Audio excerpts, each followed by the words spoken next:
Bears faithful, welcome back to Chicago Sports Podcast. I'm your host with the most, Brandon Trackside. And if you are a Chicago Bears fan and you're as fired up as I am, or stressed out, or maybe even both, we have got a loaded show for you today. One of my favorite guys is finally in the building. I had to tape him up and do all kinds of stuff to get him in. He was kicking and screaming, but he finally had time to get in here. And it is an honor and a pleasure to bring him in. And you already know this dude, man. Kieq on the mic is here, and we're not holding back today. Kieq, welcome to the show, brother. I appreciate you, brother, so much. So much. Yeah, you really had to tape me down, rope me up to get me on the show. You know, I have a brand new newborn at home. Everyone knows in my community that I have a brand new newborn. But yeah, I'm excited to be here with you to talk Chicago Bears football as always. Yeah, and dude, you're on it all the time, man, early and often, always on your show, providing good content. And guys like me, you know, we're just like looking for something new, looking for something that's real, looking for something that's organic instead of like the same rinse and repeat that everybody has out there. And I go click on you and I'm like, whoa, what's this? So it's like I said, once again, it's an honor and a pleasure to break down some of the finest things that we, and here's the deal. DJ Moore traded to Buffalo. Yeah, I know it was a few weeks ago, but these sort of things start to pile up because now we're sitting on $213,000 in cap space. That's it. You can't even sign a backup punter for that in today's NFL. The lowest in the entire NFL. And here's a third thing that we need to talk about. What must we do with pick 25 in the 2026 draft? It's a lot of pressure there because we've got rid of quite a few guys that we really like that were in the building. And I feel like if Dennis Allen had a little bit more time, if we had a little bit more money, I don't really know if these guys would be gone if we actually had the money that we would have next year of $111 million. That would be something because even Ryan Poles and his son said it themselves. Getting rid of DJ Moore was one of the hardest decisions that they ever had to do. And now you have a trifecta here. We're looking at cap space. We're looking at who to pick. And now we're at 25. We got 2 picks in the second. We might get the compensation picks or not. And these are some things that I really want to talk to you about. But man, this is a show, Bears Nation, that we've been waiting for. So let's get into it. Okay. So like I said, we brought in our guest, Kieq. He covers the Bears. He gives you real talk, no fluff, man. And I'm glad you're here because fans need this conversation. They need to hear not just me, but an outside voice that I know some of my guys already follow you and listen to you.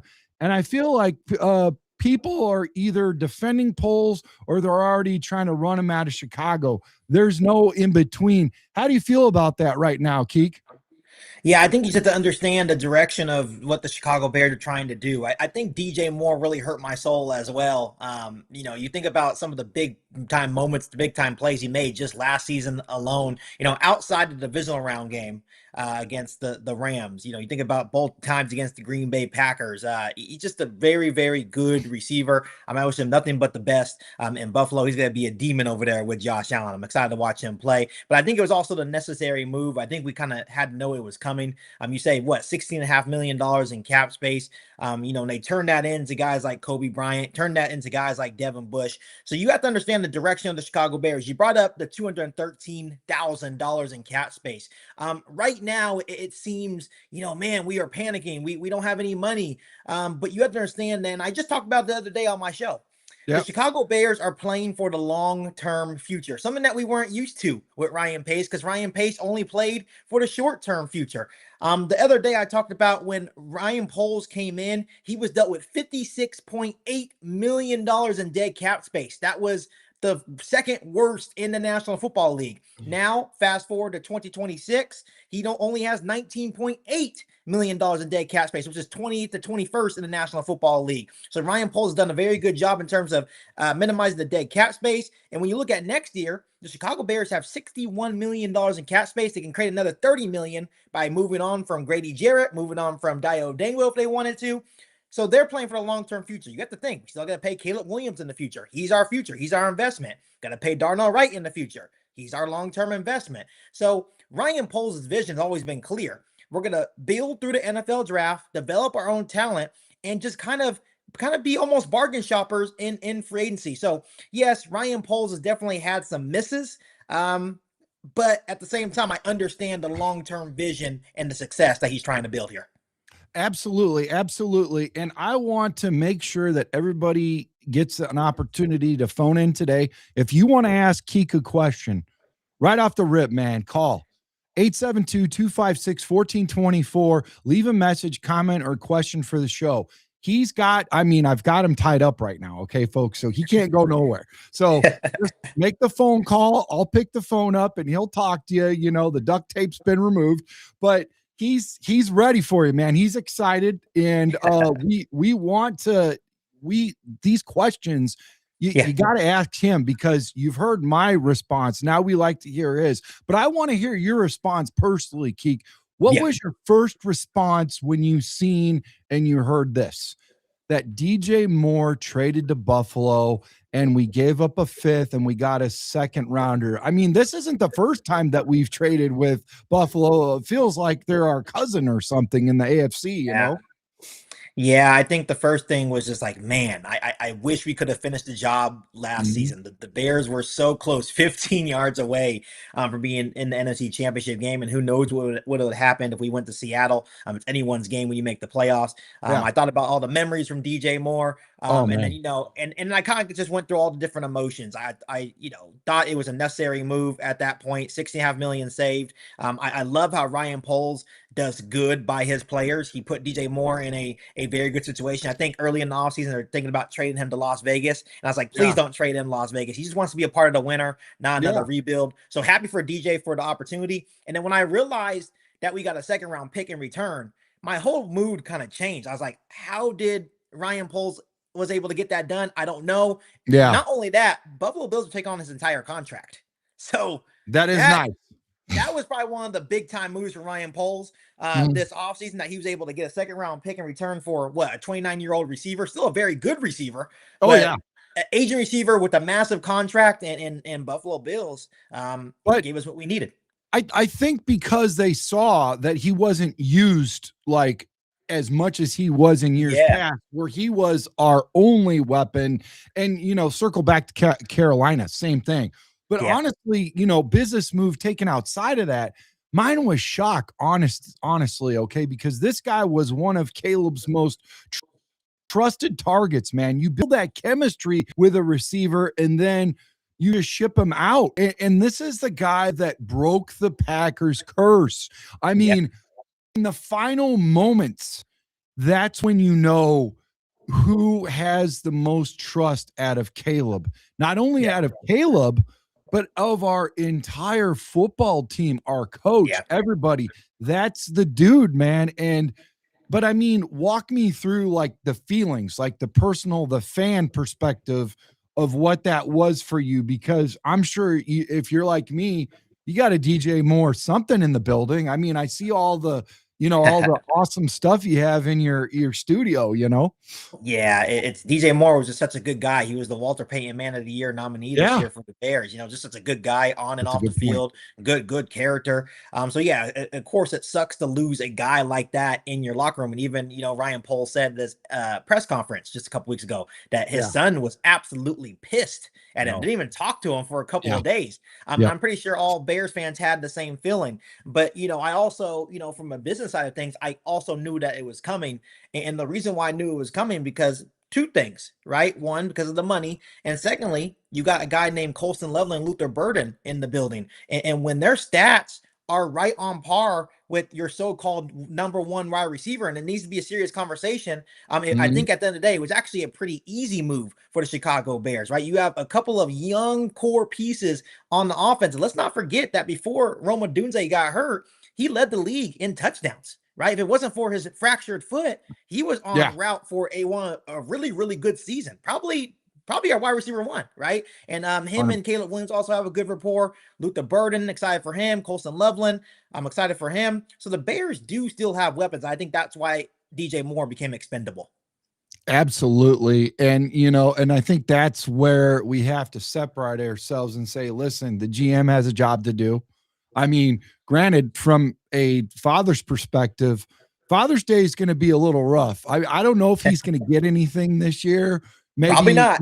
a shirt that doesn't fit or a fish tie or something weird, But Yeah, yeah, he definitely, so that's tough, But here's what I keep going back to. What does this mean for Caleb, Kieq? I mean, hey, listen, I want to circle back really quick. If you're not already a follower and a friend of Kieq on the mic, check him out on YouTube. This guy's got almost 20,000 subscribers for a reason. He's got some of the best content. Look at his studio, world class. It's awesome. He's got all kinds of awesomeness in the building, trophies, balls, freaking wall art, you name it, man. Sayers up there, I got the Urlacher behind me, but yeah, man. Like I said, follow him, please, man, early and often. And if you're a first time follower and subscriber of my show, let me know. Slide into my DMs on Instagram or X app, and I will send you a jersey. It takes a little bit of time to ship out there because I only ship on Saturdays, and my boss is not forgiving of giving me overtime. He gives me a lot of work, which I'm grateful for, but it kind of takes away from this sometimes. So I ship mostly on Saturdays, but I will get it out to you. So please be patient. So here's what I want to say, man. Like I said, I keep going back to Caleb Williams. This is only year 2 for this kid. Okay. Yeah. Now moving into year 3. You need weapons around a young quarterback. And are we putting too much pressure on Caleb by stripping away a guy with comfortability with him in the terms of, I do hear what you're saying about Rome, but there's a little bit more to it when you put a veteran 28, 29 years old, a big brother type thing, a leader in the locker room, a guy that shows the other receivers how it's done, a guy that broke communication barriers and broke guys in from the college level into the NFL level. And now all of a sudden he's gone. And I feel like that might be something that we overlook, all for a second round draft pick and to save some money, So yeah, and I think the thing that we have to realize here is that I don't think DJ Moore, especially later on in the year, was ever Caleb Williams' go-to guy. no, I think his true go-to guy was in Colston moments. Loveland. In moments, In big moments he was, but overall, Colston Loveland is the new go-to guy. Look at this, the playoff game alone. Colston Loveland had 8 catches for 137 yards. But can I say something? I feel like potentially he was the go-to guy because you had to be honest about DJ Moore, because you had to be honest about Luther. And if if I'm a coach, it's a nightmare to cover all of them, right?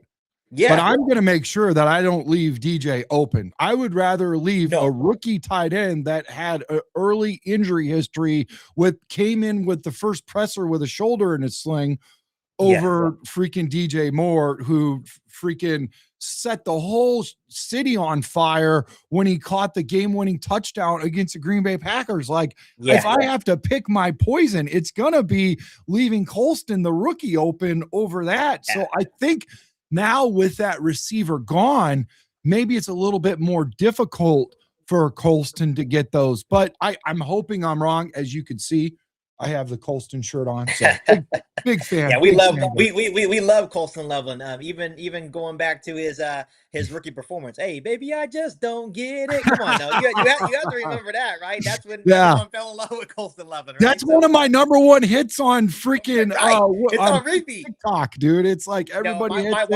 wife's in the house talking about, hey, I want a Colston Loveland jersey. I'm like, no, you're not getting his jersey, right? All the women like Colston Loveland. Pick a different player. He's gonna steal all our girls. So, even the ones that don't like football. Right, exactly. No, but honestly, the first thing that you heard, he's like a mad scientist, Ryan Poles, because when it first happened, I was like, what? We already got Cole Kmet. What are we doing? We have all these holes, and obviously defensive line was not addressed, but we went out and got a tight end number 1, and he couldn't even play for a while. And to me, I was looking at a Tevin Jenkins rinse and repeat, where the first whole year we couldn't even see him because he had freaking a back injury. and it took a while, and we never really fully. I think the Browns finally got something out of him because they just re-signed him, and he's doing pretty decent over there. But that doesn't help us out. So I still have trust issues. I mean, I'm a Bears fan. I'm all in. I'm faithful. All Bears fans have some trust issues. Yes, my glass is half full, Kieq. But honestly, like like I said, there's a lot of doubt and it piles up. And now you take the DJ Moore, and then you take the contract, and then you take the 25th pick, and we wonder where that's going to go because, okay, not that we're going to get another tight end, but what if we get a receiver in the first round or something, and people are still running the ball down our throat, Kieq? Like, so I want to pause for a second, and before we move on, I'd like to ask you if you could give us your final grade of the DJ Moore trade. What are you giving polls on this one before we move forward, Kieq? I'm going to give it a B plus just because the compensation that we got in return. And also the money aspect of it. Saving $16.5 million and the Bills taking on the full DJ Moore contract, I think is huge. Love DJ Moore, no hate on him. I'm gonna miss him to death. I think there's gonna be moments next year where we're like, man, DJ Moore would have made that play, right? It's going to happen. But at the end of the day, it is a business. So I give it a B plus at the end of the day. I'm right there with you. I'm in lockstep, bro. Honestly, B plus is for me. And it could go up, especially depending on, I don't really know where Buffalo stands in the draft. Yeah. Are they further away than we are, or are they about the same? It's pick 60. So we have pick 57 and 60. So so it's pretty close. Okay, yeah. So we're 3 away. So that helps us out tremendously. Yes. And if you have a little bit of time, I would like to run through a very fast PFS and mock draft with you because I'd like to see who you get, not only at pick 60, but 57 and 25. So that would be fun. Awesome. So here's the deal, man. I want to talk about the elephant in the room, the $213,000 in cap space. $213,000, man. I need you to help me understand how we got here. Can you please break it down for us? Because when you look around the NFL and other teams that are working with tens of millions in cap space, and Ryan Poles is sitting there with basically enough money to buy a decent used car nowadays. How do you operate as a GM in the free agency with that kind of limitations, Kieq? Yeah, right now, just like we said at the beginning of the show, I think Ryan Poles is focused on the long-term future and basically just re-signing his own guys. And the interesting part about that 213, or right here on the graphic, $243,000 in cap space is that is with no restructures. Restructures are cool. Like the Bears can easily save another $40 million in cap space by restructuring Joe Thuney, by restructuring Montez Sweat and their forth. But you have to understand that restructures is basically where you create void years and it pushes money into the future, right? So that means you have less cap space for 2027 and beyond if you did decide to restructure. Right now, Ryan Poles, I think, is content on going into the NFL draft, and they may have another couple cuts to get, a little bit more cap space to pay their draft picks. But I think Ryan Poles is comfortable going into the draft, building through the NFL draft, and having a crap ton of cap space to work with to extend Darnell Wright, to possibly extend Caleb Williams. They are once again playing for the long-term future. And I actually appreciate that because with Ryan Pace, he played for the short-term future. He got Khalil Mack. He, mortgaged the future, and we did not win. So I like this new strategy, and hopefully it works. I agree, man. And, I think that that's a smart thing to do because, correct me if I'm wrong, Kieq, but you can really restructure contracts throughout the whole year. There's no limitation. There's no deadline or whatever. So I think you kind of look at that instead of go all in and just go crazy because, like you said, you don't want to get into that dead cap space issue that you first got hired for to fix and alleviate in the first place. And basically, I would say Ryan Poles' first year was a wash. I mean, he just came in and gutted it because he had to, So, but the cap space candidates that I would like to talk about with you, because you've already expressed 40 million. I have some ways where we could save a little bit more, but we're really close. But comment down below on your top cap casualties candidates and restructure candidates, folks, for Chicago Sports Podcast. Make sure you hit the like and subscribe button, and also check out Kieq on the mic, man. Make sure you guys like and subscribe to him, okay? But here are some of mine really quickly. So I would like to look and focus our attention on edge, Mike Sweat. And so basically $25.1 million is what's owed to him. We could save nearly $10 million if we restructure him. Guard Thuney, 21.5. Very similar to Sweat, to Montez, and you're saving 7.6 million, so almost 8 million there.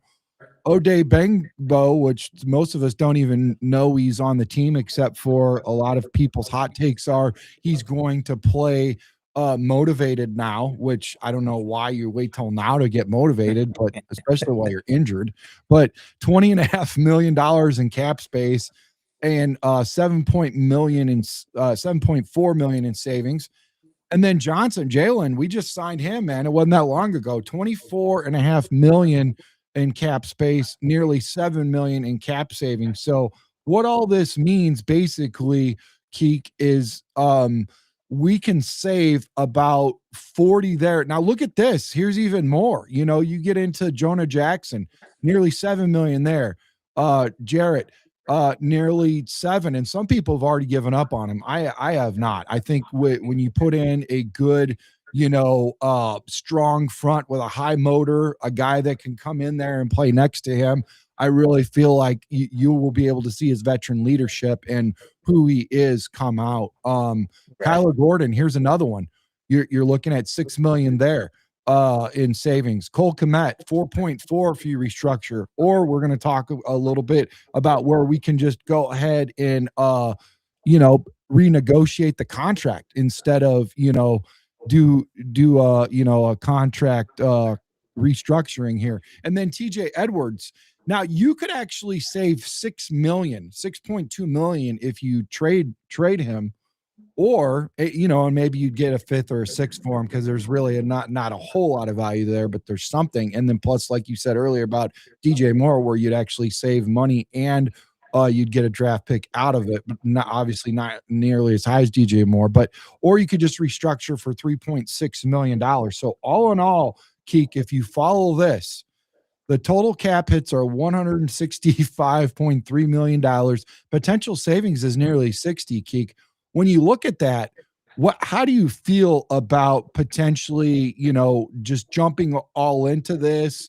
Is this something that you would like to see happen, or do you think this affects 27 beyond, and it's probably smart just to play the long game and do a little bit here or there? And if you have to do something because of a major injury during the year, then go ahead and do something just to take care of that and not keep kicking down the can down the road with this 60 million, Yeah, this would be smart short term if you want to make a big time move. But Okay. it wouldn't be smart long term. The thing about restructures, once again, is just adding void years, and it's pushing it on to future years and lowering the cap hit for this year, so you can make necessary moves this year, right? Yeah. I think Ryan Poles and the Chicago Bears have shown that they're very content with going into the NFL draft with the capital they have and building through the NFL draft, right? And the big thing about restructures is that you only restructure guys that you know are going to be on your team from 27 and beyond. So, like, for example, Grady Jarrett would not be a candidate for a restructure, in my opinion. Dio Dangbo is even on the fringe of not being a candidate, even a motivated Dio. I don't even know where that's coming from. Who is motivating him at this point, right? But they motivated us because they said he could play every position. They didn't say I he don't could know play what's the going on bench here, but no, Dio Dangbo, Grady Jarrett would not be good candidates for restructures because they're on the fringe of probably being released by next offseason, right? But guys like Jalen Johnson, guys like maybe even Joe Thuney, Kyler Gordon, Cole makes Kmet. sense maybe for restructures. But once again, you just mentioned it. You don't have to restructure right now. You can restructure anytime in the season, right? If you have to make a move or someone gets hurt, you can make a restructure. So yeah, I don't think that's a smart move for Ryan Poles long term. I don't anticipate him doing all those restructures to save 60 million. No, I don't either, but that is what we're looking at when people Yeah, are, and it's good to get it out there. exactly. And there's not much more past that you could do outside of where we're at. But to be fair, here's my take, about polls. And I'm going to play devil's advocate here, okay? Yeah, Because yeah, some yeah, people will say this is actually an intentional roster building. You yeah. go heavy in the draft and you build through young, cheap contracts and you restructure it later. Is there a world where this is actually a smart strategy? Because for me, Kieq, I know not everybody can be 22 years old coming out of the draft because you have to have some veteran leadership. You saw what Yeah. DJ did to the receiver group, but I mean, do you feel like this is the smart way? Is intentionally build through the draft here?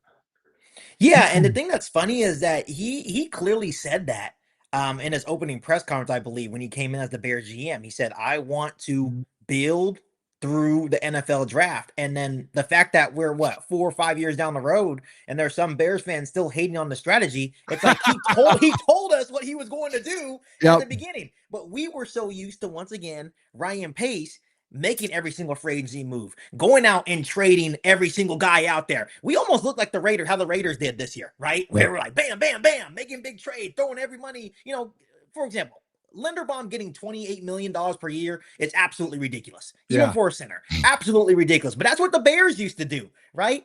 Ryan Poles is That was building crazy. not only for 1 or 2 year success, he is trying to build for multiple year success. Remember where he came from? He came from the Kansas City Chiefs, right? Mhm. A very, very smart organization that knows how to build the right way. I'm continuing to believe and trust in Ryan Poles. And once again, he has not been perfect. No No, GM really is, probably outside no. of Howie Roseman from the Eagles, right? But other than that, I'm going to trust Ryan Poles. And I actually really like the building that he has going on so far in Chicago.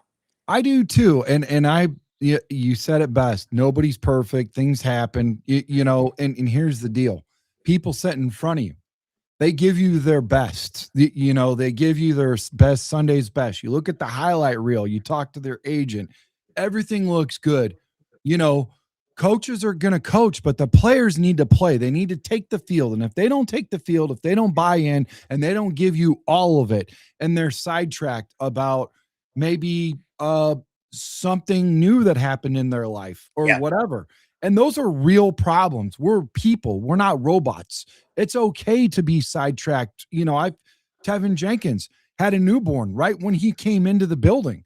I seen him against the Titans game, I believe. He Yep. was there, and I was looking, and I'm just like, this guy, well, over to the wife, newborn, exactly where I would be at. But now all of a sudden, is his head there, and so those are the type of things that you get to bring a guy in, and you Right. look at the college tape and all this and that, but life happens, man. It's real Yeah. work. But here's something that I want to share with you, bro. Potential trade candidates.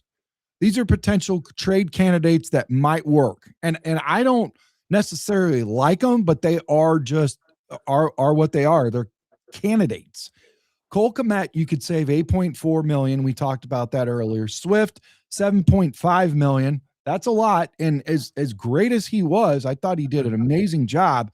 I feel like a lot of that's owed to our offensive line and people actually having to be honest about Caleb and getting that. You saw that time and time again with Peyton Manning, where it did not matter who lined up back there. They were going to get some yards because you're going to pick the running game over Peyton Manning's arm any day of the week, bro. Even the same thing with Tom Brady, the GOAT. I mean, they brought in some freaking hockey player, rugby guy, and some guy on GQ magazine, and they just shredded. Correct. TJ Edwards, 6.2 million, trade candidate. Tyreek Stevenson, 3.7 million savings, and Bajent. That might be the only one that I feel for me is an untouchable, Kieq, unless we got like a second round draft pick. But honestly, when you get a guy in the building that is as smart as he is with the books and cares as much as he does, and he's bought in, he's a Chicago Bear, bro, and he's a pretty good backup. And you really, when you have a backup, you want a guy that could play what, Kieq, 2-3 games a year just for Caleb to come back. Maybe it's a light muscle something that is just sore for a few weeks and then he comes back. If it's a full season, God forbid, knock on wood, we don't want that to happen. Then Right. basically you're looking at the season being a wash because nobody has two first string quarterbacks on the team. So I think out of that list, Kieq, let me know what your opinion is. Is there anybody on there that you don't want to see be a potential trade candidate there? Yeah, I think it's between. I honestly, Cole Kmet. I think Cole Kmet is more valuable than people think, and I think, when you have Colson Loveland and Cole Kmet, they do two different things. Cole Kmet is more of the blocker, and he makes timely catches as well. You saw against the Rams at the end of that game.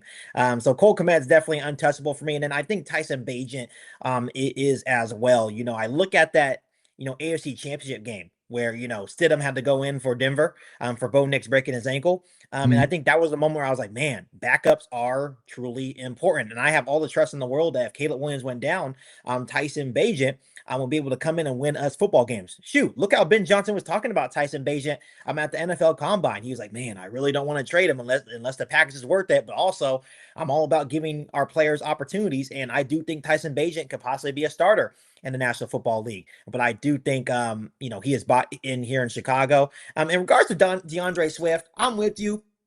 I really do like DeAndre Swift. Had an outstanding year. Obviously he's bought into the system. Obviously Eric Bieniemy did wonders for him this past year of like just really hitting the hole and getting what you can get. But it's you can always replace a running back, in my personal opinion. But I do want to see at least one more year from DeAndre Swift in his offense. I do too. That would be great. And what is the value there? Because we know that this is a deep draft for running backs.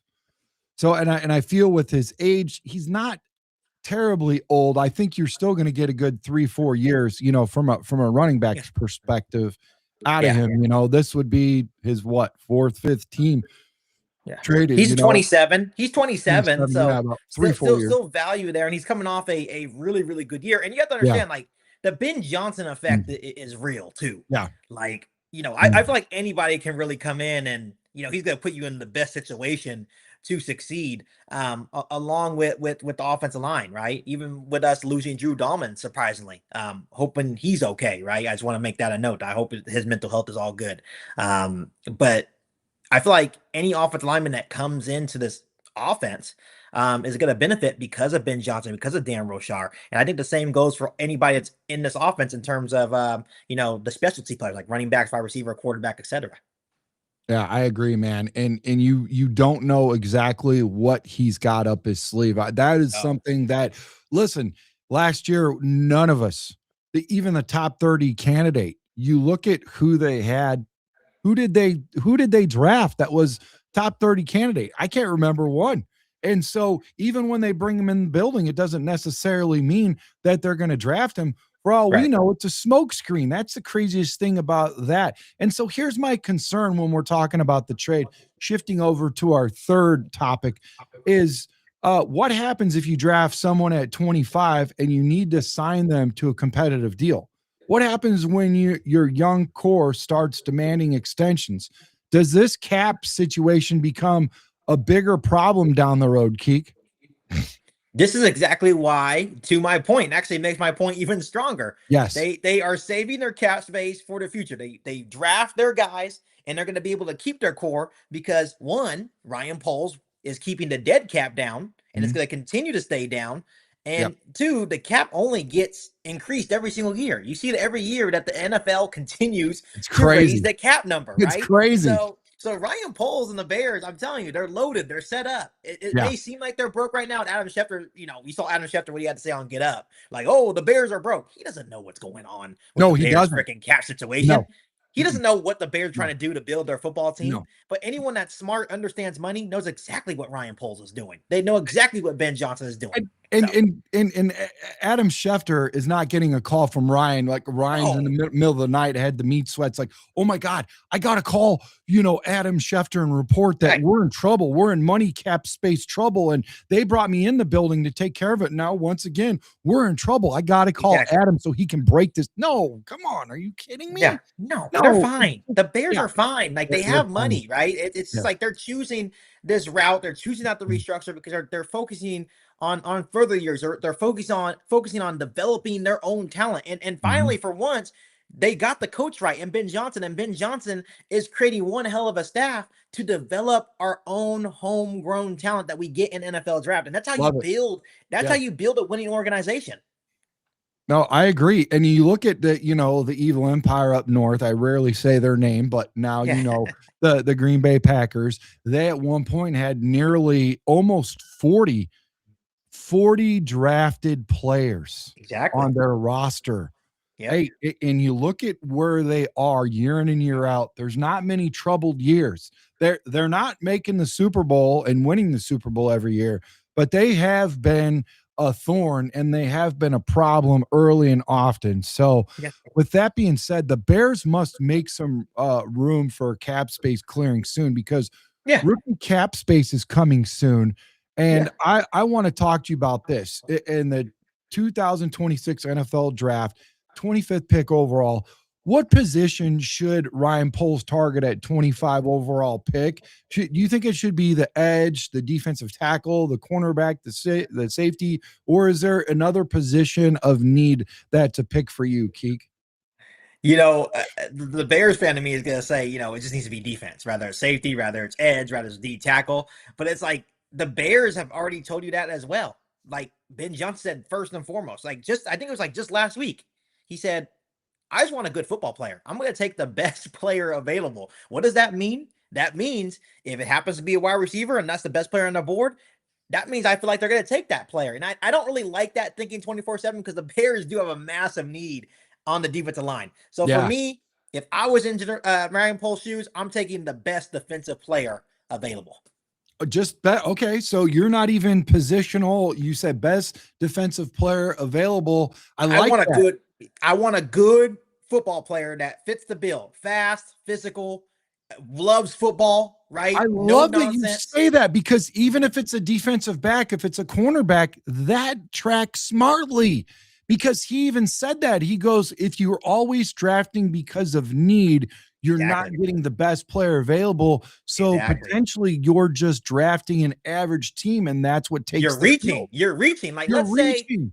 let's say Yes, we're on the board, right? Let's say we're on the board at man. 25 and Oh, we have a guy like this is TJ good. Parker, or we have Peter Woods, we have maybe a corner and a linebacker. And let's say that linebacker happens to be on their board, the best player available that fits everything that we're looking for. Mhm. Why would you reach for TJ Parker just because you need an edge when that linebacker is just a better football player? That's Man. the thing. I think that's what they're thinking here. Yep. I agree. And that take by Kieq, man, is brought to you by Bridges Scoreboard, your Northwest Indiana Chicago sports headquarters with a Hall of Fame menu and the coldest beer in Chicagoland. So to prep for your next Chicago sports night or even today at 11 o'clock, Purdue plays, visit us at bridgesscoreboard.com or call 219-924-2206. Now, look at this right here. This is a pretty cool graphic. I like this one, man. Yeah, I Shout love out it. to you, Jonathan. Bears top needs in the NFL draft. And you were just talking about this. You were talking about Yeah. any one of these positions, top players. So you got Zion Young, Yeah. Mason Thomas, TJ Parker for edge, defensive tackle, McDonald, Hunter, and Banks. Banks is a little questionable for me because that foot thing, you know, and I Right, really want right. a guy impact right now. McNeil Warren, safety. Mhm. Thieneman from Oregon. I really like that kid too. Cornerback Johnson, Sis Pons, and Abney. And then offensive line, shifting over to that, you got Miller, Proctor, and Pregnum. But as you said, at best, we're going for defense. We put a lot of focus last year on offense. Right now, we know our defense needs to get better. So, with my question to you is, who's your favorite prospect for Chicago at 25 overall, potentially?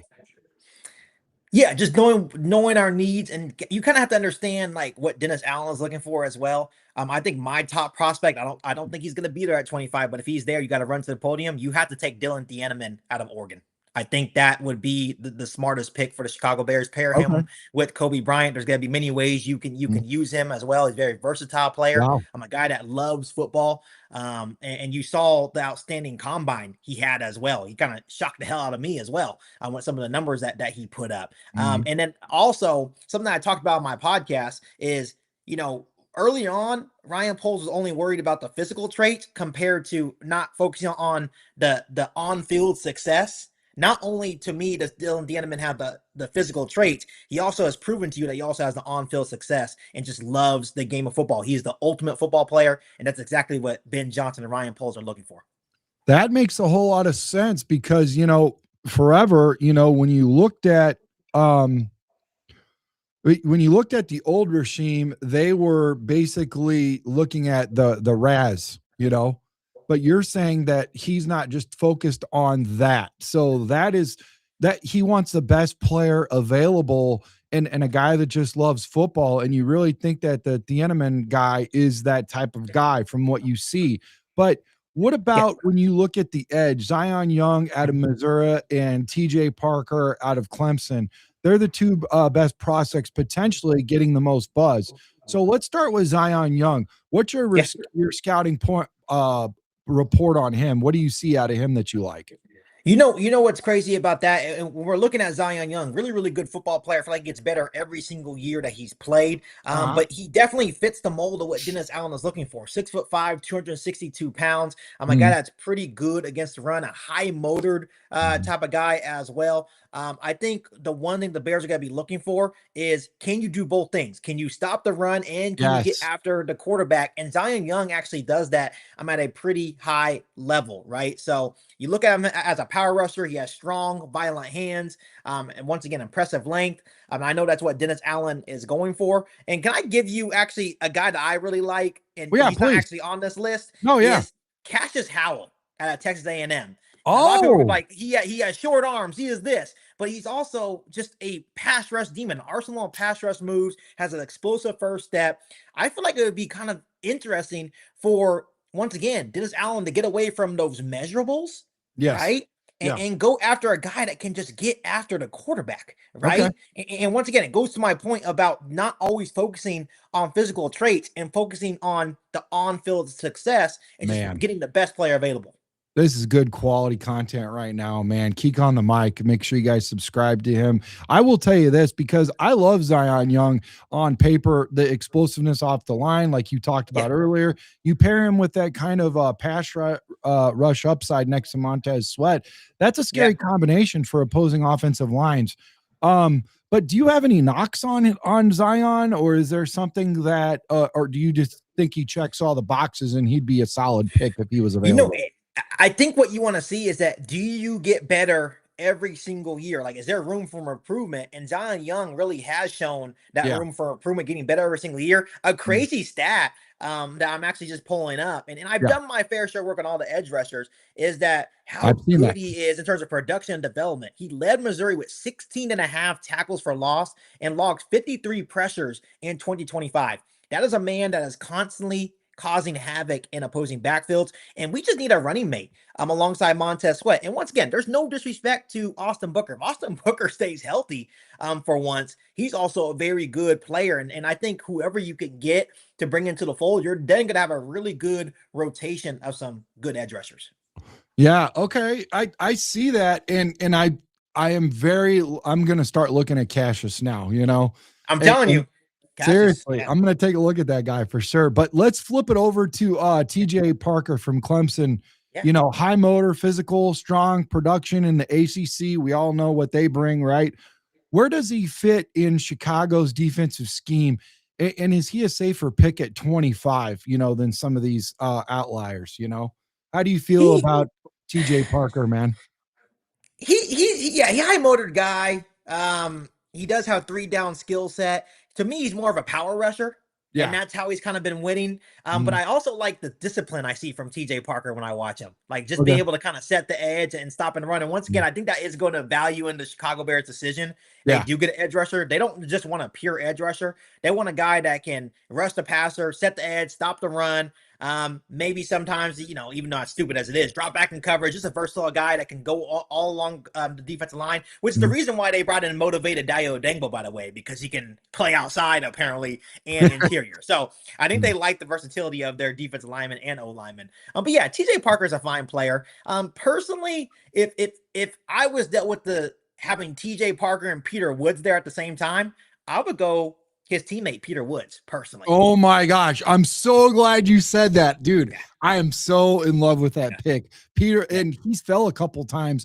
And I actually had the PFSN Ian Cummings on, the curator, dude. He's legit, dude. If you can have him on your show, let me know if you want him on. I'll reach out to him. It was a good quality. It was a banger. We had almost 2,000 views. The guy's he's dialed in. And then when we were on there, and he's got some new stuff on PFSN, because it's free.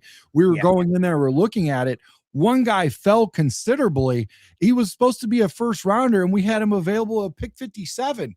And if we didn't pick him at 57, we probably would have had him at pick 60. But he goes, you know what? I don't want to pick him because he shouldn't be there. He goes, I'm going to take care of that. Make sure this doesn't happen. I'm like, in real time, he's getting ready to fix this. I'm like, I love PFSN, dude. But here's a debate that I'm having in my head about Zion Young versus TJ. Okay, Parker. Like in my head, I said, do you take the higher ceiling of Zion Young and bet on the upside? As you said, he keeps elevating year after year. He's shown that. And all we can do is go off of what he's shown. There is a fact that he might not always, progress. He might digress. But do you take the more polished, proven TJ Parker and bank on consistency? I mean, what's your philosophy there? You have both available at 25, and you are Ryan Poles. And here's a couple ibuprofen and some water, because this is going to be a headache, dude. Yeah. Here's the thing. Here's the thing that's interesting about the Bears now is I feel like they're in a state where they have to pick a player that's ready to play right now. And I think there's pressure on them now because of how good their draft was offensively and how much those guys made an impact. And now they're trying to replicate that this year for the defense now. That's all that they're trying to do. So I think there is a little bit of pressure of drafting a guy that has to contribute right away, because the Bears, in my personal opinion, you guys can disagree with me if you want to, I feel like the Bears believe that they're officially in their Super Bowl window because of Caleb Williams. So that is why I think, I think they're going to value more of a guy that has proven it in college football and believes that can transition right away and make a day one impact. I agree, man. That makes a whole lot of sense. Well, my next question is for you, and I want to ask you this, Kieq.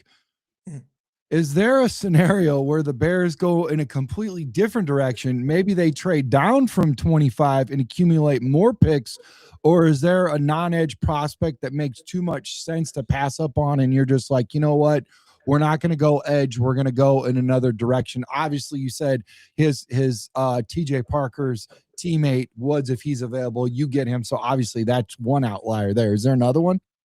Yeah, I think you make a very, very interesting point in question there, for the simple fact that this is a very loaded draft in terms of defensive talent, like especially D tackles and edge rushers. So maybe the Bears are sitting at 25, and maybe they're not in love with TJ Parker or Cassius Howell. So like, you know what? Let's trade down and score another third round pick. And I know historically Bears fans like, man, Ryan Poles has sucked in the third round. Why do we need an extra third round pick, right? But it's just having extra capital to maybe if you want to trade up with those picks or trade for a player, just having extra picks is always good. I think there's one guy, and I always get crap from this from my show, from my listeners. I always say that if Akeem Messidor is there, 25 in all, run to the podium and don't look back. That's just me. Akeem Messidor, yeah. Hold on a second. I think we got somebody calling in right now. Let me see. Let's do it. Hello? Oh, wait. Hello, caller. Can you hear me? Hold on a second. Buddy. I think I've got I don't have it connected. Let me connect. hopefully. All right. Can you hear me, caller? Caller, are you there? Yep, I'm here. All right. Who's calling right now? Hey, Trax is Speedy. Hey, what's up, Speedy? You got Kieq on the mic, Hey, and how's it going, Trax is here, man. I'm doing great. How about you, man? Oh, yeah, I'm doing pretty good on the Sunday, man. How about you guys? Doing great, man. Great. We're talking Great. Bears, you know? Yeah. Couldn't get any better. Yeah, well, you can't go wrong with that. Well, what's on your mind, buddy? Hey, Keith. Yes, Hey, sir. I was just calling to let you guys know. I would definitely take Parker over Zion. I've seen some of his tape. Looks like he only performs well against not so good teams. Parker would definitely be an upgrade. Okay, I mean hey, listen, you've probably watched more tape than I have, and we'll definitely take that into consideration. It sounds like it's a good problem either way if we land one of these guys. Wouldn't you say that, Speedy? Oh yeah, if we could probably get him in the second round, maybe I would definitely like that. Yeah. Yeah, and you know what? You brought up a good point. I want to ask Kieq a question, but right now we're talking to Speedy on the CSP hotline. So leave a message, comment, or a question for the show, just like Speedy did right now by calling 872-256-1424. While we've got Kieq in the building, you guys know how hard it was. Guy's busy, man. He's busy Ryan Polsey's harder to get I hold love of. it. I love it. So make sure you guys do the hit up the line 872-256-1424 and win a jersey just like Speedy did, man. I'll send it out to you, buddy. Nice. But hey, here's the question. Oh yeah, no problem. Here's the question I want to ask you is this. And I'll ask both of you. I'll start off with Speedy because he's on the hotline. How do you guys feel? And again, Speedy, how do you feel about the pick with DJ Moore? Do you feel like that's potentially a whole lot of pressure because you're essentially you got rid of a fan favorite. You got rid of somebody that was proven. You got rid of somebody that gave us potentially like 10 different, draft picks and all kinds of craziness. It just keeps growing. Like every year that just keeps growing and growing into a bigger, trade. And what I would say, but do you think it'd be a receiver there at pick 60, or do you think it would be best player available, or what do you see in there? Do you feel like there's potentially a little bit of pressure for Ryan to go out and get a receiver with the 60th pick, Speedy? There's definitely going to be some pressure there. Honestly, I'd go defense. That's just what we need. We need to get younger. Sure. And also with Kyler Murray being in the division, we're not really worried about him, but he is a mobile quarterback. And with his ability to scramble and Justin Jefferson to get downfield, I think that could be a problem. So we need speed on that defense for sure. Okay. Kieq, how about you, man? Yeah, I don't think there's any pressure to add to the receiver room early in terms of round one or round two. I wouldn't be shocked if later on in the rounds there's a couple of guys that could be there that fit the mold, that can fit in right away as maybe like a wide receiver 4 or 5 on the team. But yeah, I am with Speedy. If they're going to add defensive players that love football, that are going to be fast, that are going to be physical, that fit the bill what DA's trying to build here in Chicago. Okay. All right, cool. Hey, Speedy, thanks for calling. Appreciate it, man. So look forward to hanging out with you more often, buddy. Thanks again for the call. Okay. Oh yeah, no problem. And hey, Kieq, nice seeing you. I do follow you, by the way. I like your content. You're a good guy. Appreciate everything you do for us, man. I appreciate you, Speedy. Thanks for being a loyal Bears fan first and foremost, and following all these content creators as well. I appreciate you, buddy. Oh yeah, no problem. So, getting back to, the trading down scenario I brought up, I think it's actually an underrated conversation, man. I really do. Given the cap situation, you get more draft capital, right, Kieq? And you potentially address multiple needs, which we have needs. Does that make sense to you that is potentially something that we would look at? And here's the deal. You talk about Cassius. Maybe there's a guy like him or another, outlier that potentially you could get later on down that you go ahead and grab that guy. You still get that first round value, maybe even as late as early second round, first, second pick. And now you're just controlling the whole second round because you already got 57, 60. And now, I just think that there is something to be said there for sure, Yeah, and once again, I keep bringing up the point that this is a loaded defensive draft, especially defensive tackle edge rushers, and that's what the Bears need. I think on top of the dome, I think of guys like Lee Hunter, D tackle, had a good combine. Ooh. I think about guys like Danny Dennis Sutton, edge rusher out of Penn State, for example, on top of my head. There is loads and loads of talent on the defensive side of the football that would fit in here in Chicago. So Bears fans, I would prepare for that scenario as well. I know Ryan Poles is looking at every single scenario in terms of the NFL draft and how he can benefit and make this team better. Absolutely, man. Absolutely. Now, we got a rapid fire for the last, before we get into the very fast rapid mock draft, we're going to get you out of here. Okay. So rapid fire, bold predictions, Kieq, in this rapid fire is a lot of fun. I like it because it doesn't really give you a whole lot of time to process. Okay. So are you ready? I'm ready. Let's do it. All right. This is first instincts over overthinking, because we can overthink if we allow it. So great. DJ Moore trade, smart move or biggest Bears mistake for the offseason? Smart move. Okay. Ryan Poles, does he still have your confidence? Yes or no? Absolutely. As long as Ben Jones is in the fold, yes. I like that. Zion Young or TJ Parker? Final answer. Zion Young. Oh, okay. Chicago Bears 2026 record. Give me a number. 12-5. 12-5. Whoa. I love that. And I'm usually pretty I'm an optimistic person, but also, hey, I can be toned back a little bit over the last couple of years. But I think this team is ready. As long as we have Ben Johnson, as long as we have Caleb Williams, I'm excited. Speedy was still on. Did you hear him? He's like, am I still supposed to be on? I love it. Hey, thanks for hanging out a little bit longer. We got a little bonus coverage from the caller, man. And the big one. Do the Chicago Bears make the playoffs in 2026? What say you? I do think they make it. I'm not going to say they're going to win the division. I think they make it, though.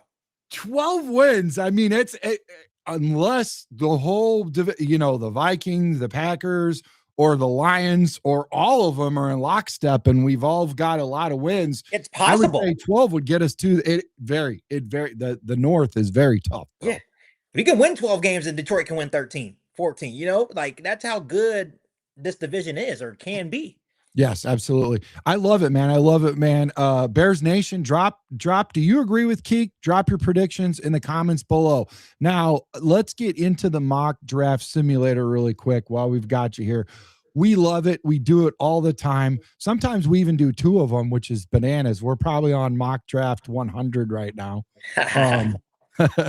So we will do just one with you. And let's do it. 7 rounds fast, PFSN. I find myself getting frustrated when I have a mindset of a player that I want there and they're not there. And I just refresh. I'm not gonna sit here and play with you. That's funny. We have done that once when we traded back and it just it ended up being a soup sandwich. We were just like, oh my God, this was awful.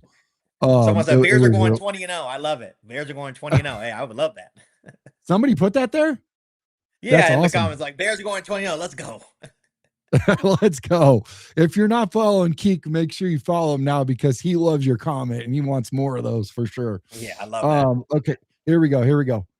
All right, and we are off. Okay, let's see. Start? Did we start it? What happened here? Oh, we're not. Do you just select the Chicago Bears, maybe? Oh, yeah. Oh, you're saying that I might not. Yeah, you have to select just Chicago. Yeah, we don't care about the Cardinals or the. No, not at all. So I picked all. I thought I picked Bears. Apparently, we're gonna do a full. Hey, we're in the store for a 7-round full mock draft today. We're holding you forever, bro. Yeah, let me go ahead and fix this. My apologies there. So, yeah, that I don't think I've done a lot of weird things, but that one right there, that's just weird. Okay, here we go. Let's load it. Bears fast. Okay, we got her now. Let's go. There we go. Okay, so we have right now on deck. We potentially have a trade. Now, do you want to allow trades or do you just want to go straight up? How do you feel about that? No, we can allow trades. I can tell you right now, Baltimore can kick rocks. Reject. Reject? Reject. Okay. Yeah, absolutely. Even though a second round pick in 2027 is very enticing, but Yeah. that's a long way. No, we're not trading with Detroit. You guys can kick rocks. Kick rocks. No way, he says. Okay, so right here we have and this goes to your point, Avion Terrell. He's available, 21 pick cornerback out of Clemson. Caden Proctor, offensive tackle. Caden McDonald, Blake Miller, tackle. Brandon Siss out of South Carolina. CJ Allen out of Georgia. Kristen Miller out of Georgia. What say you, man? What's or do you want to look a little bit further? Yeah, here's the thing. This would probably be like, now that I see the board, this would probably be a ideal spot for the Bears to trade down, because there's guys that like, okay, maybe we should trade down. But personally, in my opinion, I would go and take Caden McDonald out of Ohio State. I know a lot of people are like, oh, he's just a true nose tackle, 3 technique, he's slow, but he actually has an explosive first step, solid against the run. I think he still has a whole lot of potential as a interior pass rusher as well. And here's the big thing: he's going to take on the double teams on the interior, and he's going to allow our edge rushers to get after it, right? And that's what you kind of want from your nose tackle. So I do like Caden McDonald here at 25. You do like Caden McDonald? I do like Caden McDonald here at 25. Okay, at 20. All right, so Caden McDonald, you are a Chicago Bear. I used to do that until I got hit by copyright infringement. It was crazy. So now here's the deal. The Niners want to trade us 57 for 58 in next year's 7th. You could actually counter that and try to get something out of this year, but I don't really feel like it moves a whole lot when you just add a 7th rounder, but you're only moving back one spot. So if that guy that you want is available later on after just one pick, you go ahead and take that and go grab your first, a free 7th rounder, Yeah, I would. It's just one. It's not like we're moving down like 20 spots, right? No. Just take your 7th round pick for sure. I love that. Oh, so they don't have one. That's why. So they have a 5th rounder. What if we do our 7th? No, see, they don't. They're playing dirty pool now. We're not getting anywhere with these guys. And we're not going to give you for a 7th next year. We're going to keep what we got. We're going to pick what we need. So where are you at now? Where do you land in this? So you've got Chris Brazell, wide receiver, Tennessee. Traden Stukes, defensive back, cornerback out of Arizona. Wow. Genesis Smith out of Arizona. Kayla Banks out of Florida. Skylar Bell, wide receiver. Cassius. Oh, your boy Cassius Howell. Pick 6. Come on, why are we even talking? We need to be running to the podium right now. What are we doing here? You are now a Chicago Bear, Cassius. Yes. What are we doing here? I know. What are we doing? I already knew the answer. Why am I doing this to you? All right. So now pick 60, bro. Pick 60. Who do you got now? We got another pick, bro. Ooh, man, this is tough. I don't think they're going to take a wide receiver here. I don't. I could be wrong. I know that they still need a safety. Is there a way that we can go look at the safeties from here? Yes, there is a way, and we're doing it now. Kamari Ramsey at pick 70. It's a little bit of a reach, but I did hear from Ian Cummings from PFSN, Lewis Moore, the safety out of Indiana, he actually is very high on, and he likes him because he has a skill set where he can cover down in the box, zone, press, nickel, all of that. And even though Kamari Ramsey is at 70, he feels like Lewis Moore is more of somebody that the Bears would need. If you're looking at safety right now from that standpoint, that's just his opinion. So I figured I'd share that with you now that we're looking at safety. Yeah, and I know that the Bears need to take a safety, in my personal opinion, pretty high. Yes. And I do like versatile safeties, and I know that Dennis Allen likes the versatile safeties as well. I'd go Lewis Moore as well. Yeah. A guy that can probably play in the box, play in the nickel, because here's the thing. Kobe Bryant is going to be able to play in the box too. I think primarily he's going to be deep middle of the field, but when need be, he'll be able to come into the box as well. So you can interchange them. That makes a whole lot of sense. See, he's got ball processing skills, 9.2. So he's smart. 9.2, 9.1 ball skills, hip fluidity, 8.8, technique and positioning 8.7, agility and twitch 8.5. All really high, man. The only thing that he strikes low on is size score, and explosiveness is average. It's not low, but it's, you know, it's not up there like all the rest. But man, this guy right here, he's, you know, he's been drafted 18,218 times. And I'm not sure if that's all Ian, but we're about ready to draft him right now. So here we go. You're a Chicago Bear. Oh man, you're making my job easy today, bro. Real easy. So the Rams want to trade pick 93 and a 5th rounder for next year. Maybe we get that 5th rounder this year. That'd be sweet. Yeah, let's try. Yeah. And then the same thing with Tampa. They want to give us a 4th rounder for next year. So maybe we could get the 4th rounder, which would potentially be better. So let's see if the Rams will bite first. And we'll get that out and put that in. Oh, they agreed. So likely to accept. Now let's go ahead and close that out, and we'll look at the 4th rounder before we decide if the Rams are the team that we want to trade with. So here we go. Boom. Oh, they're going to do it. They're going to do it. Nice. Now they do want to take 239. So let's see if they'll take 241, and they will. So they'll take one a little bit lower. So you good with this? Yes. And I wonder if 152 is still. Oh.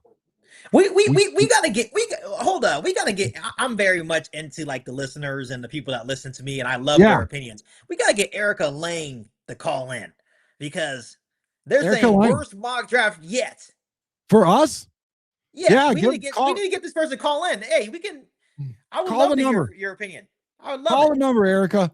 She's very, very particular about who she's got. A select few of people that have to be drafted, and I've allowed her to run point. She does do some good drafts. I'll give her that, but I wouldn't say that it's that weak. I think she looks more from a number standpoint as far as like where PFSN is steering the herd. You know what I mean? So when you see people that drop down 5-10 spots or whatever, trade back, and it's not really all of the things that she checks, I think that's where she's, you know, but we appreciate your opinion for sure. People, I got to let you on a little secret, and this is coming. This is coming from Isaiah Fry, ex-Chicago Bear. He's my co-host for every single pregame show that I do. He said that PFF is a hoax. He said PFF. He's like, I don't know what they really, judge stuff on. He's like, but do not take PFF seriously. Yeah.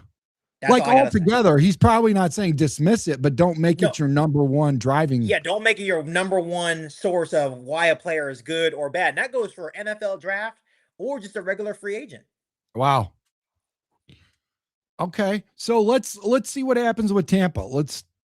Here we go. We got it. There we go. And that's one opinion. I think there's probably some other ones that they agree with us, so we're good either way. Love opinions. So we're at 92 right now. Let's go all best of player available. Connor Lew, center out of Auburn. Now I will say this, I feel like we've already got a center in place that's going to start unless he gets injured. I think that this guy's going to take the bench. And at pick 92, are you okay with that? Or do you want to get a linebacker or somebody else on the defensive side of the ball first and maybe take a center and a tackle later? I think first and foremost, I am really interested in Connor Lew. I know there's this guy named Sam Height too from Kansas State. Not sure if he's available. I know that Kay Adams interviewed him.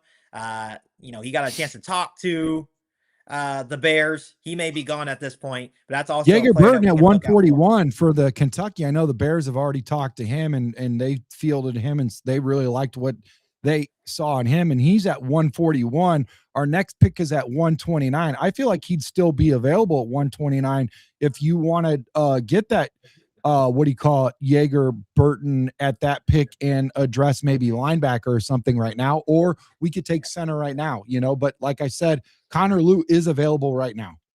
Yeah, I do like Connor Lew. There's another guy I really like. I like Jake Galday out of Cincinnati as well. If we want that linebacker, I think we're actually good at linebacker though. For right now, I think they may add one. I think we take Jake Galday. I really do. That's what I'm saying. Yeah. I do think we take a linebacker. I think he makes a lot of sense. I do think center makes sense too, but we do have Luke Newman in the wings, right? We have Luke Newman that could sit behind Garrett Bradbury and learn. Yes. So I'm not I sure if agree. it's that much of a pressing need. No, I agree with you wholeheartedly. I don't think that it's that much of a pressing need either. So if you're good with it, I'm good with it. Let's get Jake Galladay, brother. Wait, hold up though. I Oh. want to listen there. You said Erica, right? I'm trying to. Yeah. She says Logan Jones, and I've Logan heard Jones? a lot about That is Logan one Jones of as her- well. That is one of her people. I could have told you that before she even picked. I could have No, said I've who heard of Eric- Logan Jones. I've done some research on Logan Jones, right? now Good out of football Iowa. player. Yeah. Very good. And Iowa produces some good football players. So Now let me ask you this. Let's propose a trade. Let's propose 129 and we move up to 120 and we give them a conditional later pick so we can get Logan Jones, but still pick a guy at 92. So that way we can address both needs. You know what I mean? Exactly. Because I feel like linebacker starts to digress, and I still feel like a center, it's important, but it's not nearly as important right now because we went out and did our due diligence and got the center from Buffalo. So I feel good about him. So let me go ahead and propose this trade. And then let's see where we're at here at pick.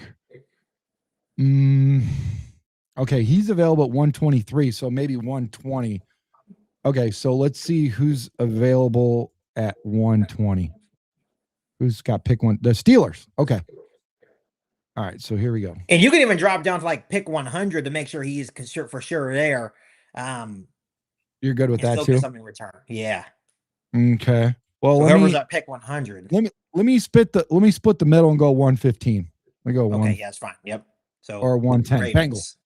Bengals. Cool. Yeah, Bengals. Yep. Bengals. Because I feel like the more you go up, the more you have to give. And I don't want to give a whole lot. Right. I get that. Yeah, that's the only reason why I'm trying to. All right. So 129. 110. 110. And maybe like 221. Actually, we're trading up. What I'm talking about. No, we're trading down. Yeah, so they're going to be trading. They're going to be trading up. So we're giving them 92. Or no, or we try to take 110 from them. We're taking 110. So that way we can. Yeah. So we need 129, and next year's 6 and 7. That's wow. Yeah. So now here's the deal. We've got to go ahead and go back to where I was talking about earlier and let's go Ravens then. Maybe Ravens will be a better look. Be easier to trade out of. If this doesn't work, then we're just going to move forward and pick our guys. Baltimore. Okay, so 129, 115. Oh, we're really close to be. Okay. This should do it. It's close enough, I feel. Rejected. Yeah, let's just go ahead and make our pick. Let's make our pick. So with this one, I feel like Jacob's going to start, though. I really feel like Jacob would start over a center. And that's what we have to think about. Garrett Bradbury's our starter. There's nothing going to test him this year. No. Unless something drastic happens. I would go linebacker. Yeah. So let's get Jake, and then we'll just pick out BPA for center here now. Jaeger-Burton. He's there. Yeah, let's go ahead and get Jaeger-Burton. Yep. That'll work. Yep. Actually, probably could have got another pick because 129, 141, but for time purposes, we went ahead and, proceeded forward. Now, best player available right now is a defensive back out of Florida, Devin Moore. And then you got a tight end, a defensive tackle, wide receiver, edge. What are you looking for right now? So far we got a defensive tackle, we got an edge, we've got a safety, a linebacker, and a center. So I think we've done really well.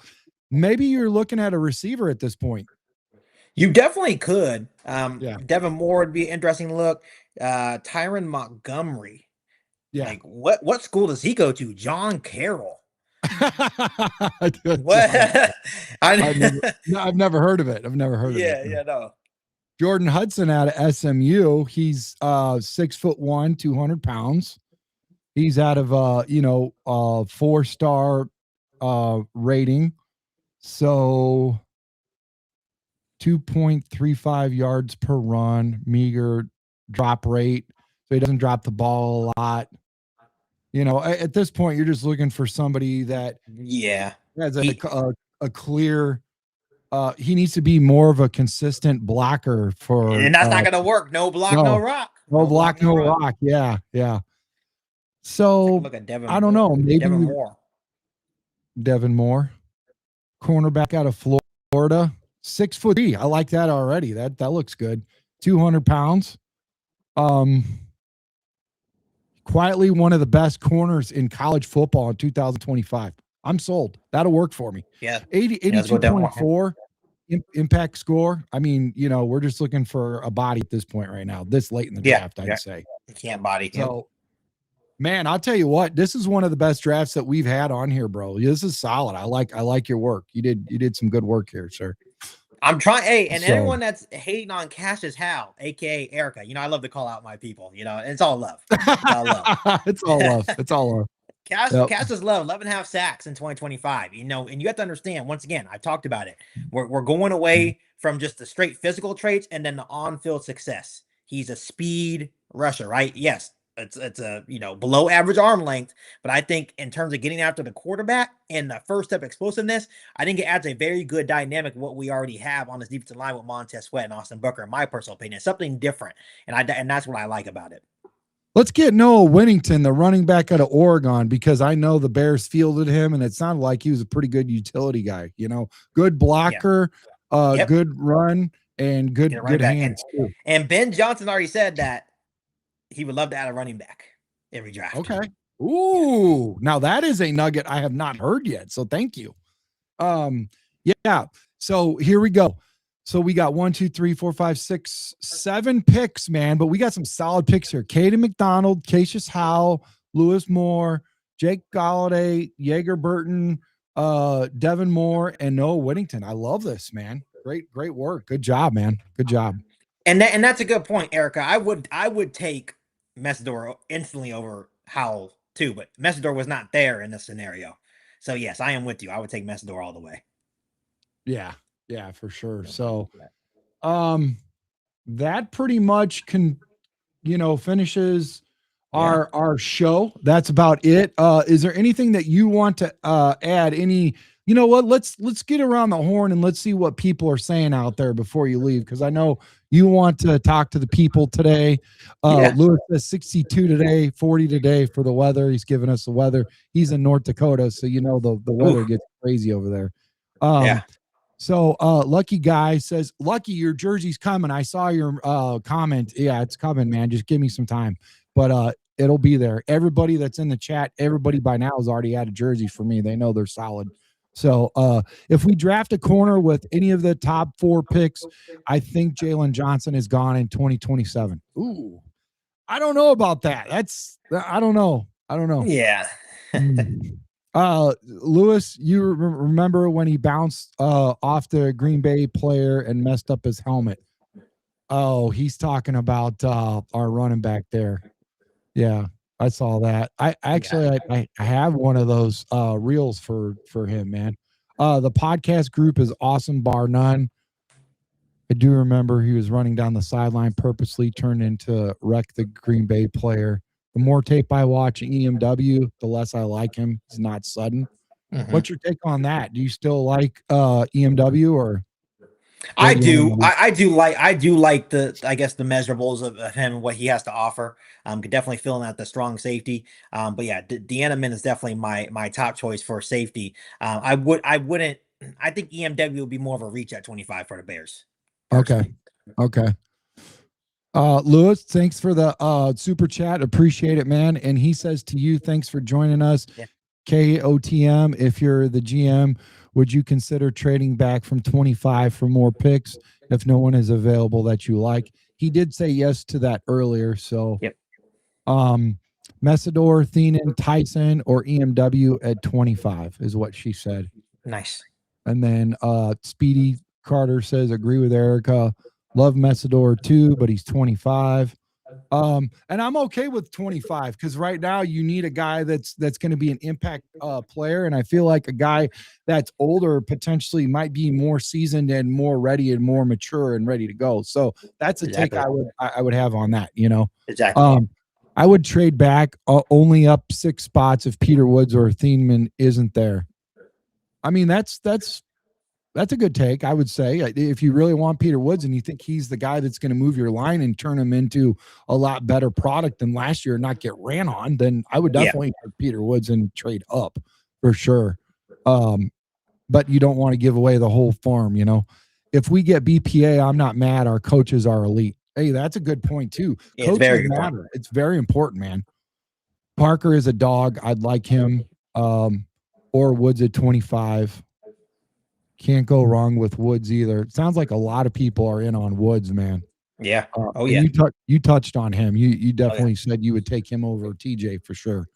I like Woods too, but Poles, BJ, and DA need to sit down with him and figure out why his production was down last season. It could be a coaching problem. I know. It could be a coaching problem, or maybe somebody next to him was injured, or just things happen differently. It's not always on the player. You'd have to look at what he actually did as far as production wise. Woods had a bad year. That's why he's dropping. Okay. Kieq says Woods, Parker, and McDonald's would be his picks. Parker over Young all day is a no-brainer for her. Okay. I'd go edge, defensive tackle first, and at second, safety third, and center, and cornerback fourth. Hey, I'm so sorry. I gotta hop off. My wife is summoning me for the for the baby. Oh, awesome, man. Hey, thanks for everything. Make sure you tell everybody where they could find you, bro. Yeah, you can just find me on Kieq on the mic, Kieq on the mic at a Chicago Bears podcast on YouTube. We're on the road to 27,000 subs, so I appreciate you having me on. Appreciate you allowing me to join your Bears community. Definitely got to do this again for sure. I enjoyed it. Absolutely, man. Have a good day, man. Thanks again. Yeah, you as well. Appreciate you. All right, guys. Once again, that was Kieq on the mic. So he had to go, but he definitely is going to circle back and look at all your guys' comments. I appreciate all of your guys' work, man. This is good work here. Woods motor runs hot cold. He gets stuck on blocks and he doesn't fight to get loose. We've seen enough of that with Dexter. Alex, the Bears fan, thanks for the super chat. Love you, bro. We're going to make sure that these that this goes to good use, man. Parker or Messidor, and I will be happy. You guys know I always give back to the community. I send jerseys like hotcakes. It's crazy. Louis mentioned this before, and I like the idea. Trade down with the Jets and get another early pick and add another mid-round. Right now, we're going to hear and listen in on some of the calls. I've got a mailbag that's starting to get full here. So here's another one.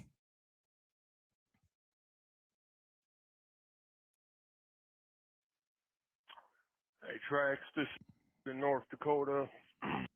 Out here doing my little grind right now, drive, but just figure I call in. And the biggest I have right now is that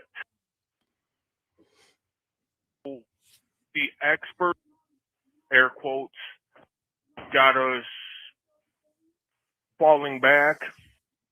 I don't think we do. I think we had quite a bit more. I think there's going to be a lot of games that people think aren't, especially the New England, Jacksonville's, because that one was hard, folks. I see what he was kind of talking about. We're just going to go forward and not fall back. So there was a bad connection there. So I apologize for that, but we did try to hear you out. So here we go. Here's another one. Hey, Trax, it's Speedy Carter from Dalton, Illinois. Just wanted to give you a call, let you know, you and anyone else for getting a great job, brother. I'm a lifelong fan, new to the channel, but love you guys. I've always enjoyed the mock drafts. Say the thing I love the Thanks for the call, man. I appreciate it. Yeah, that's great to hear, man. It's assuring that we got some serious diehard Bear fans out there. Make sure you guys use the CSP hotline. Leave a message, comment, or question for the show. 872-256-1424. This pretty much concludes our, I want to get just a couple more comments here. Let's scroll down a little bit further here. A lot of people are just going off of who they would pick at certain picks and whatnot. You have to hit on pick 25. You can't draft an iffy player, Zane Durant. So there's a lot of people that got a lot of good points here. Ray Henley, 9918, no trade down, quality over quantity. This is a marathon, not a sprint. I love that. That's a great take, man. I really like that take. If you're a first time, I think, Ryan, you're a first time, make sure you hit that like and subscribe button. Show me on Instagram or XApp in Chicago Sports Podcast, into my DMs that you did all that. And I will send you a jersey, Ryan.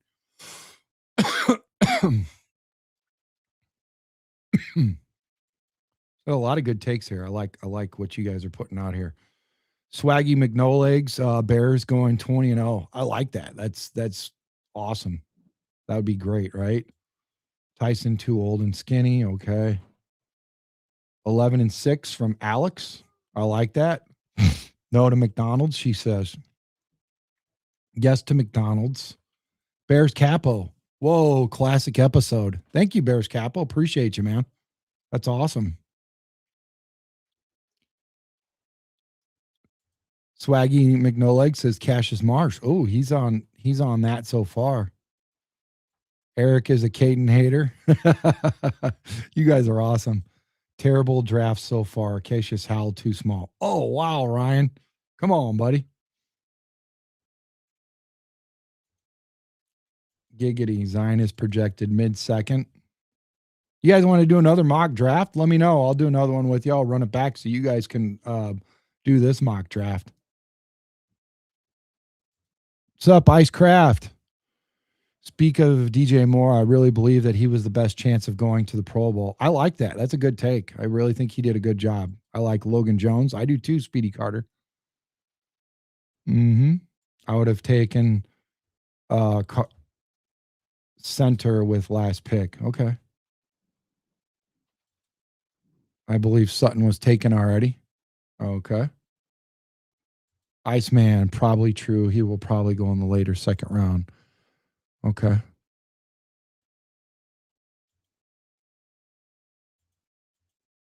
Rashid Muhammad, again, man, if you're the first time viewer, make sure you like and subscribe, share this video with your people, social media, get on Instagram or XApp, slide into my DMs. I'll send you a jersey, man. Appreciate you guys. We want to grow this community, man. We're sitting at almost 29,000 here. So subscribers. Thanks, Trapeze. Jalen Johnson is a cut candidate in 2027. He doesn't play better this year. I think he played injured, and so it took a little while for him to get back. But towards the very end, he did really good. Louis says, apologize for the poor connection. Don't worry about it, man. It happens. Awesome show tracks. Chi-Town up. Second call was mine. Sounds like my connection was bad too. Real Annie up. What's up, buddy? Getting ready to do another mock draft. If you want to hop on Annie up, we can do it together, man. That'd be great. I could send you the tag. So let's go ahead and go to PFSN. Do it again.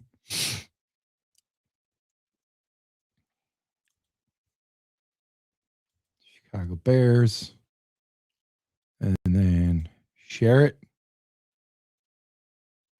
Yeah, text me, Annie, up if you want to get on here, and I will gladly send you, if you want to come on, even if it's just voice. So let's see here. All right, here we go.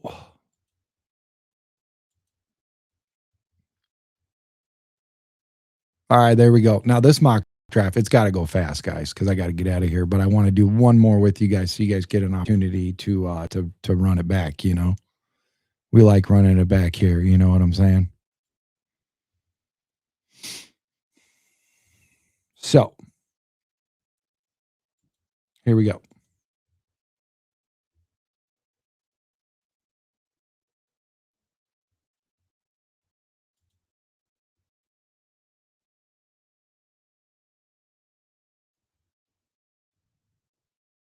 I didn't do fast, did I? It's going to take a little bit longer. Who knows? Maybe it changes the algorithm a little bit, and we see some new guys on here that we didn't see last time for our picks available. And we do. We see a trade for 28 and a third for next year's with Houston, but we could trade with them and get a third for this year and a 28th. See if you guys want to do that. But I will say this. You got Olave loan, guard out of Penn State available, Caden Proctor, tackle out of Alabama, and Caden McDonald out of Ohio State, defensive tackle. And Akeem Messidor is available. I'm going to pick him at edge unless you guys have another person that you would rather have. What say you guys? What are you guys looking at here?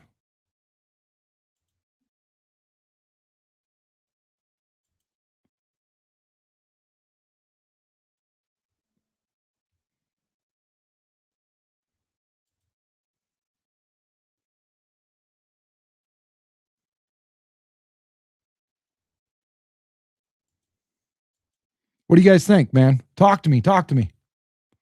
What do you guys want right now? I want your voice to be heard. Are you guys cool with Messidor? Erica, who do you want? Let's what do you guys want here? Somebody want to call in too? You can call in. Do a quick little call in here while we do it. Somebody draft with me. 872-256-1424. Maybe I can get Annie up, my co-host, to call in. Leave a message, comment, or question for the show. 872-256-1424. Let's get this mock draft underway. Messidor. Okay, there we go. We heard two people say Messidor, so Messidor it is, okay? All right, we're going with Messidor. Boom. That's a wrap. And we got him. Akeem Messidor, you're a Chicago Bear. So now we got picks coming up 57 and 60. Look at Caden McDonald still. Oh, he's gone now. I spoke too soon. Guys, make sure you share this video, please. Can you go really quick? Don't leave this window. Leave this window open. Go to another window really quickly and go on Facebook and share this. Be like, come on in here. Get yourself a free jersey. Hang out with me. See what the buzz is about. Let's grow this community, guys. Again, the Niners want to trade with us.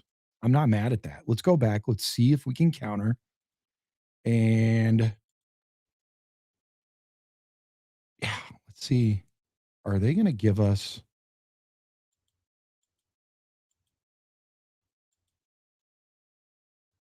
They might give us 138. Let's see if they give us 138. They didn't give us 138. Them dirty dogs. 139? Oh, that's closer. What if we give them a 7th next year? Ooh, likely to accept. What if they accept if we go up a little higher? They'll still accept. They're still going to accept. What about here? Will they accept here? Are they going to? No. 133. Here we go. That's good work. Okay, guys. You're still going to get your guy that you want. Let's reject that. Okay. Now, who we got available is defensive back, cornerback, Arizona State, Keith Abney, Jeremy Bernard, wide receiver, Alabama, Caleb Banks, defensive tackle, Florida, Sam Hetched, Kansas State center. And so what are you guys looking at right here? What do you guys see? What are you guys interested in? Talk to me. What's up, Illinois Jones? How you doing, buddy? Thanks for coming back. Appreciate you, man.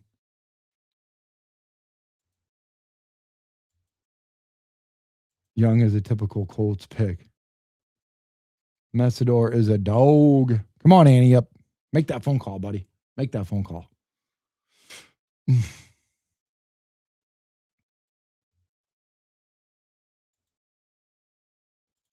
Give me a call. Come on. Give me a call. 872-256-1424. 872-256-1424. What do you guys think about? What are we thinking right now? The center? You want to get Sam Etched at 58? Okay. Sam Etched is now a Chicago Bear. Now, what about pick 60? What do you guys think about pick 60? You got Keith Abney, Jeremy Bernard, Caleb Banks, Anthony Williams, Keontae Scott, Julian Neal, Grayson Holton, defensive tackle. You guys want to get Holton, defensive tackle from Oklahoma?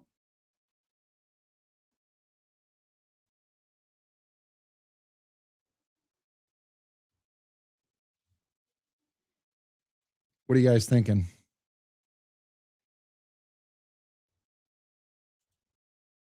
Here's what we got. I'm saying Grayson Holton, defensive tackle, because you already know he's talked to the Bears. They like what he possesses. Possibility, good to get defensive tackle with our edge that we've already got. You know what I'm saying? We got an edge so far. We got a center. And then I think it would be good to get a defensive tackle, in my personal opinion.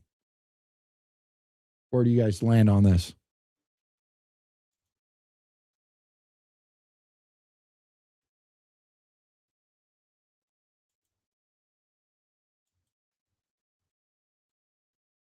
Holton for sure. All right, Holton it is. Grace Holton. You are now a Chicago Bear. All right, here we go.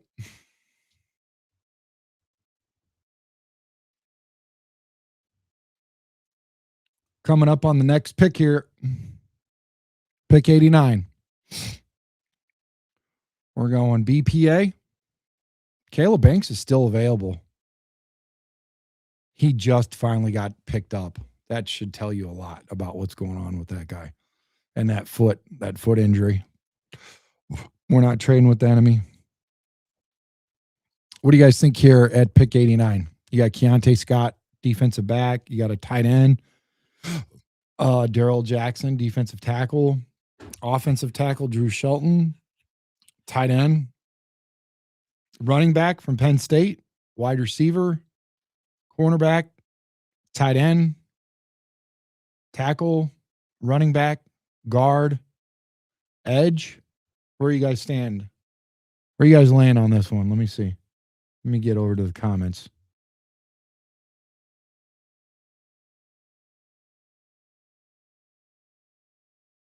Defensive back. Okay. Best player available, defensive back. We're going to go with Keontae Scott out of Miami. Boom. There you go. You got your defensive back, guys. You got your defensive back. Now let's see where we land next. Next pick is 129. Should come up pretty quickly.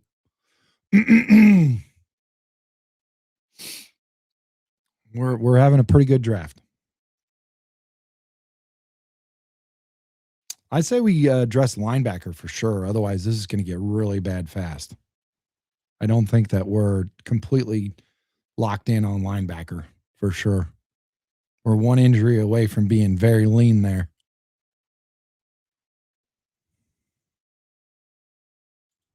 So, for linebacker position, best available is Caleb Alarms or from TCU. I really like him. I've heard a lot of good things about him.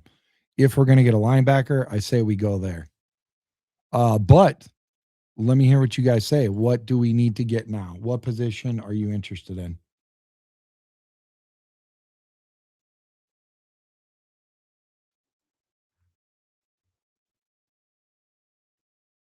Guard?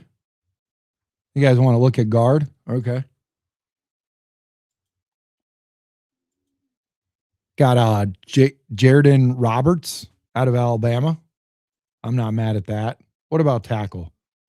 J.C. Davis out of Illinois. So those are my two picks right there. J.C. Davis, offensive tackle, if we're going to go line, out of Illinois, or we go with Jaden Roberts, guard out of Alabama. Safety, I'm not mad at safety. That's actually a good take right there. I would take Wheatley. Let's draft Wheatley.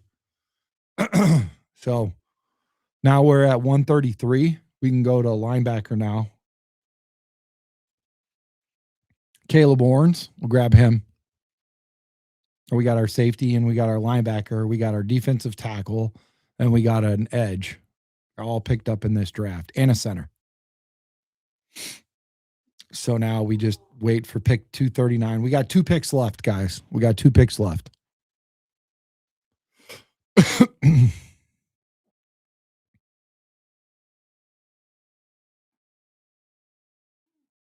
What position do you guys think we need to focus on for the last 2 picks in this draft?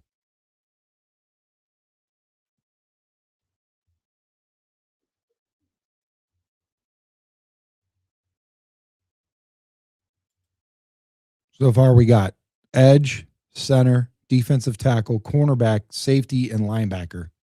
We got 2 picks left. We got a linebacker, so we're good on that. We'll grab another lineman or receiver. Okay, wide receiver, running back. Okay, we'll look at both of those. Speed wide receiver. Okay, but 2 people are saying receiver, so we'll go receiver.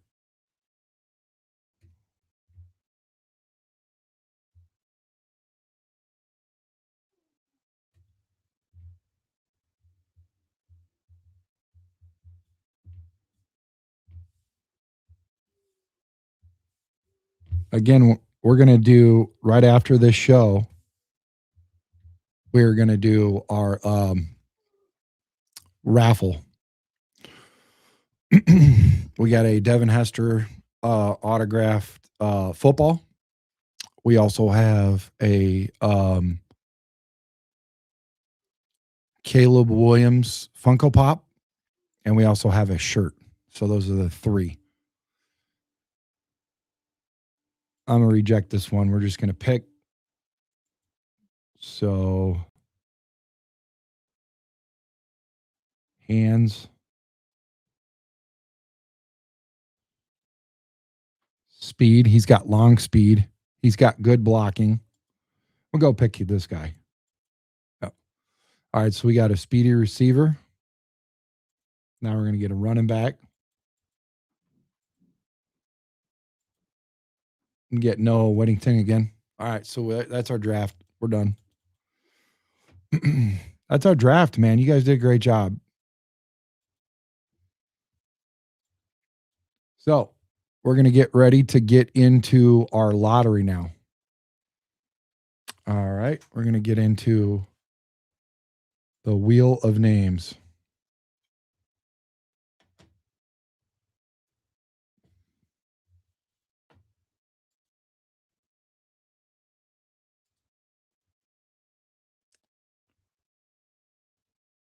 So I'm going to enter in all the values. You guys keep talking.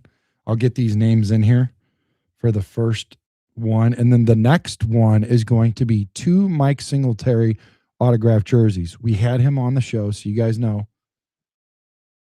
He was on the show, and he's sending us off 2 autographed jerseys. So we are going to raffle those off. And we got everybody already dialed in for those.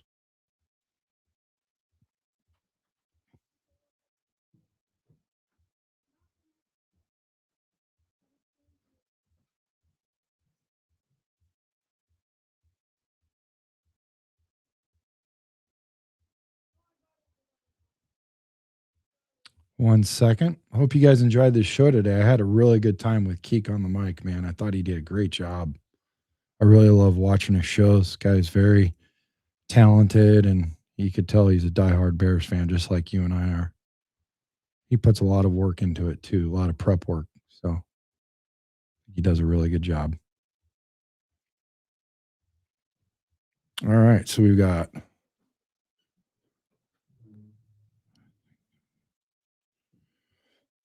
gonna go ahead and take care of this real quick.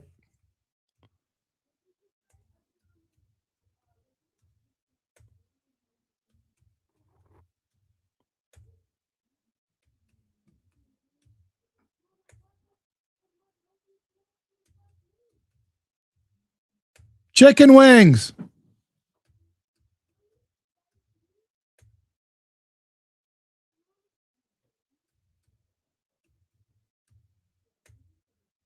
Chicken wings.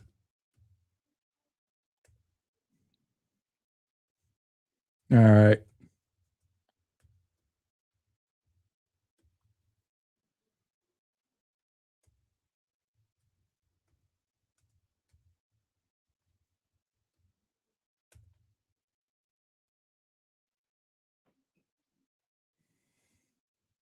Almost done, guys.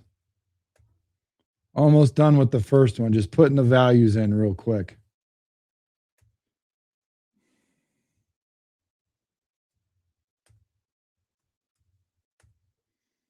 Okay.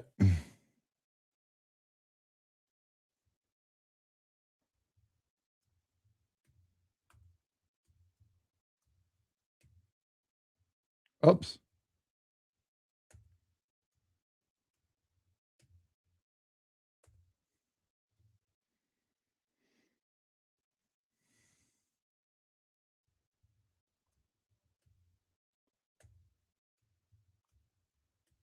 Chicken wings.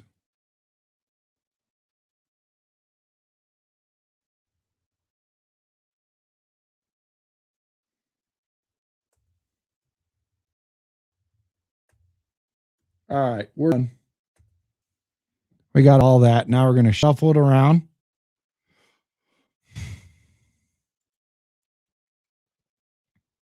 Okay. Now here we go.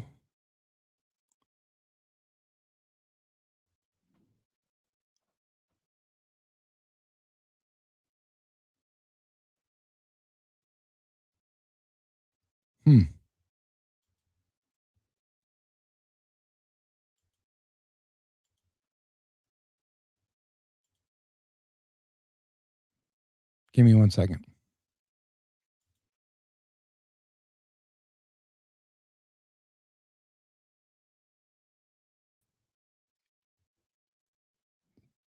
Still there. That's good. Okay.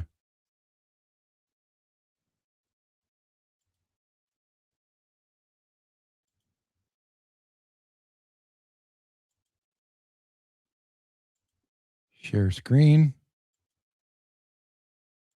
Share. There we go. We got it. We got it. All right, here we go. Here's our spin.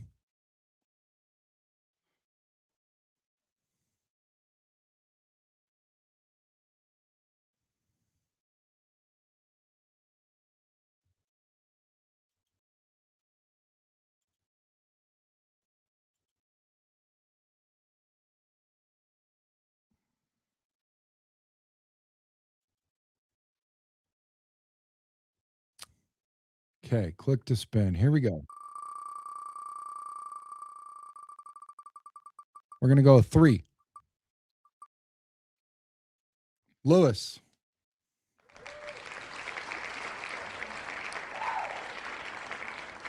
Pick 2.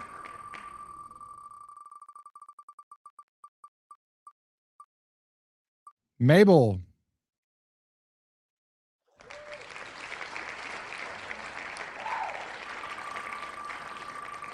Here's 3. This is the winner.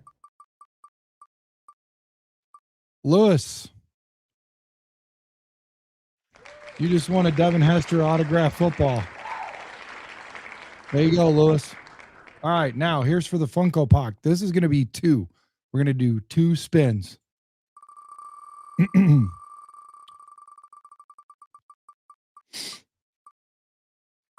Mike Pretter. Again, this is for the Funko Pop, Caleb Williams. Pick 2. Next one will be 4 picks.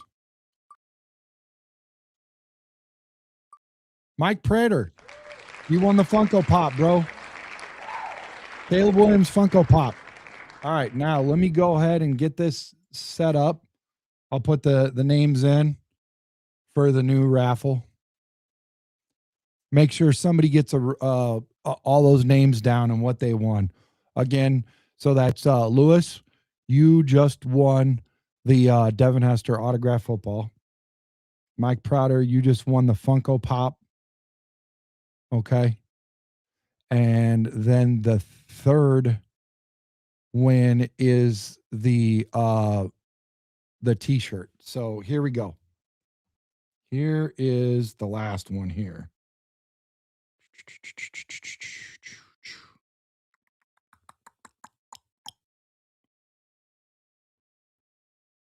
Mm. 8.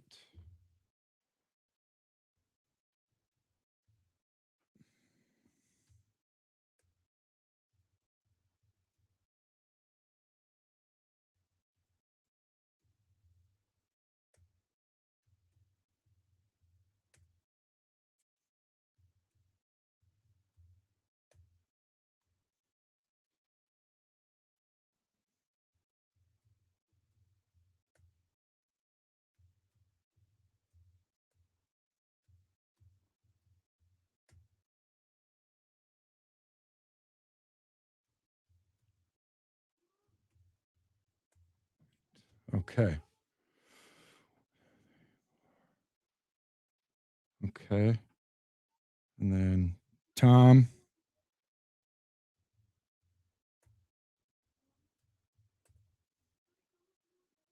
Jeff.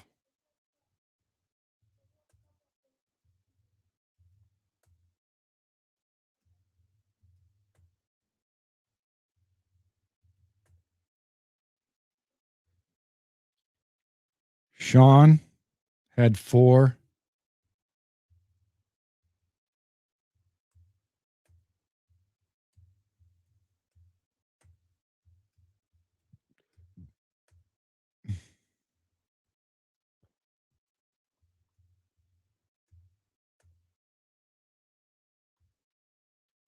And then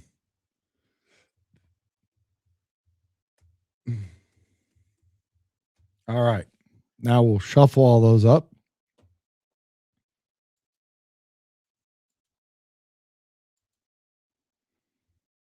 Hit that up 3 times. How we doing out there? Everybody enjoying this so far? Having a good time?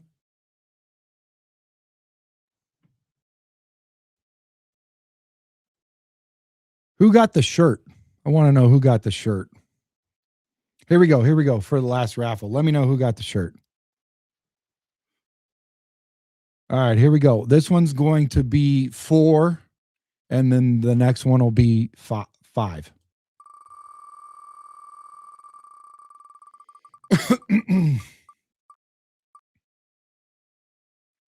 Lewis.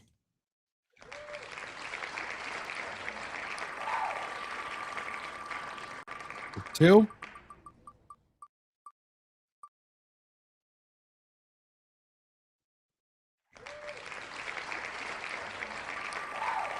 Pick 3.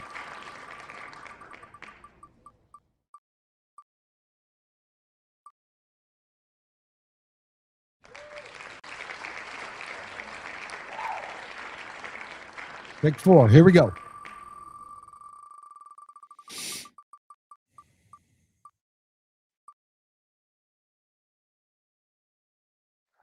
Lewis, you just won an autographed Mike Singletary jersey. Here we go. Here's 5 picks. 5 picks on pick 5. Whoever gets the 5th pick wins. Lewis. Pick 2. Here's pick 2.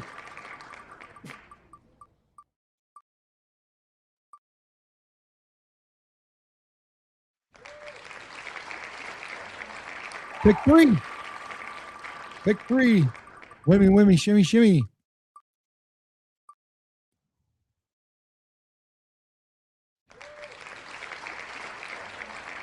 Pick 4.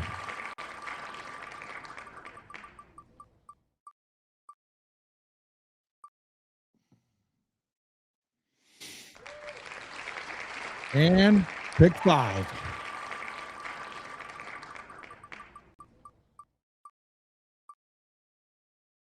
Pick 5. Lewis, you just won both. There we go. All right, ladies and gentlemen. You saw it first, everybody. So that's it. That completes both raffles, okay?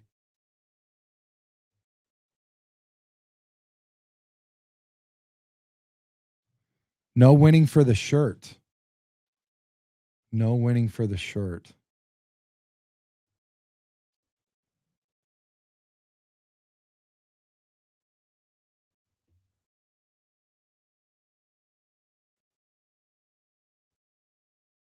No, I had all 20 in there.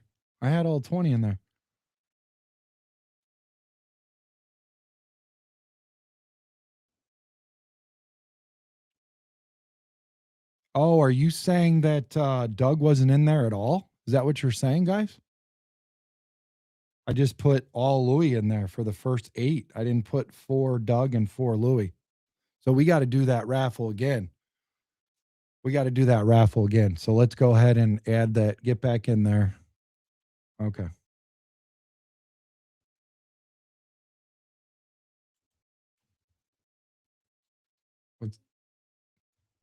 All right, let's do this over. Very honest guy there. That was awesome. Because he won both, and he's like, that's not right.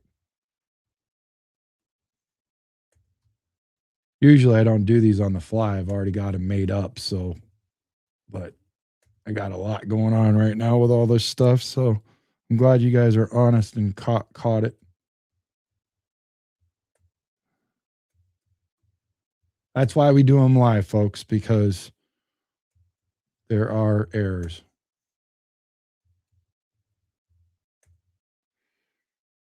Tom.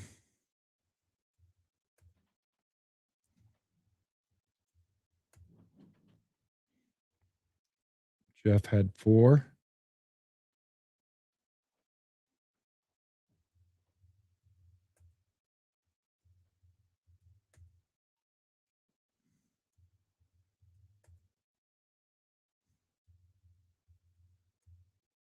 You guys are getting extra raffles out of this.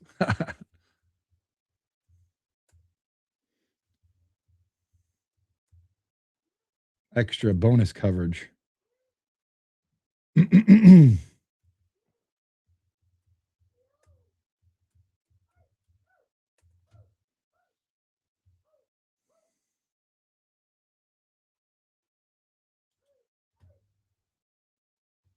Jeff get 4? Yeah, I missed 1, Jeff. All right, that's 20. All right, let's shuffle. Looks good. All right, here we go. Spinning. So once again, this is going to be 5 spins, okay, guys?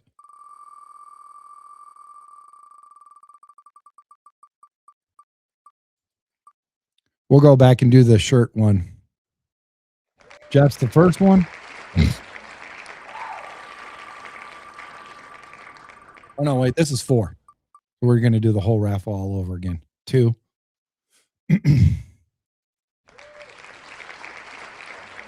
3.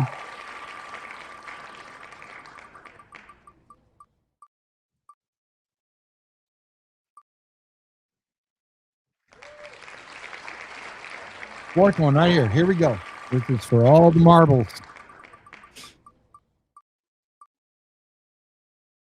Lewis. There you go, Lewis. You won like so many times today, even the ones that didn't count. All right, so 5. Here we go. Got to win to get in. The more you chances to win if you get in more times. There goes for 5. On the 5th one, that's the winner. Sean.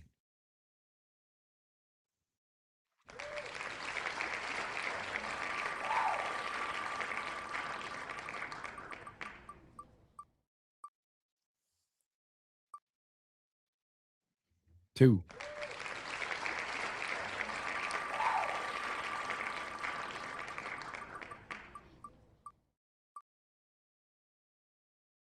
3.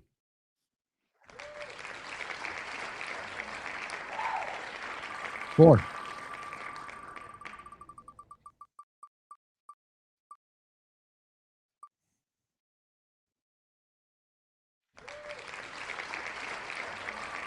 5. Here we go.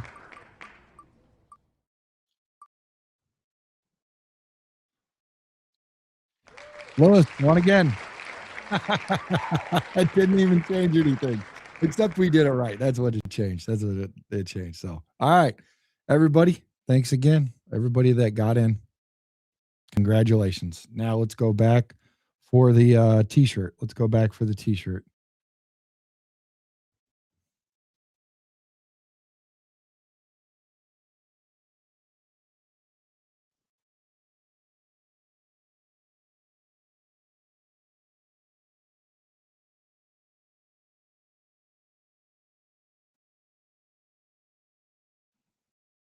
So let's go back up. We'll get the names going again. Once again, I apologize for the delay. And we'll get it going. This is for the T-shirt. It's a nice T-shirt too. You guys will like it. NFC North 2025 champions. It's a Nike shirt. You'll like it. All right.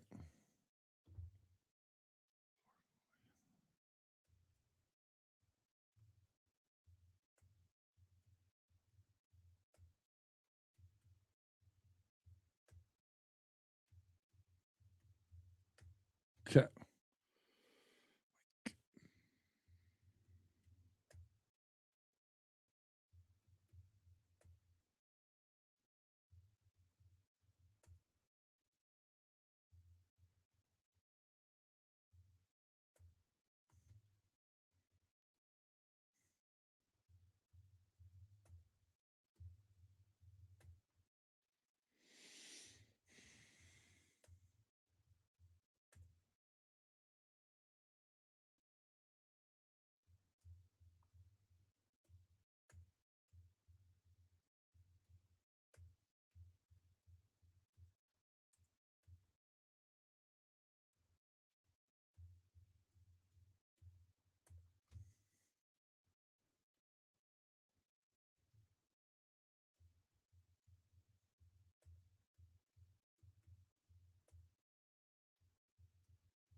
Okay. Here we go. Shuffling it up. There we go. And we're going to go for this shirt. We're going to go 3 times.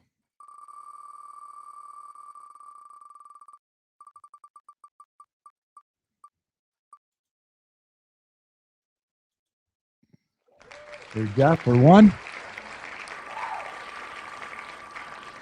Here's number 2.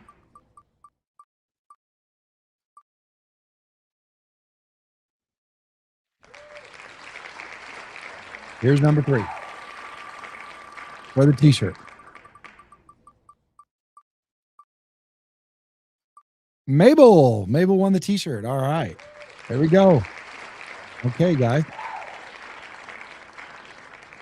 Okay, when we're going to get it started again here in the near future. We're going to do some more pretty soon. We're going to have Brian Urlacher jersey, and I think Singletary actually has 2 more.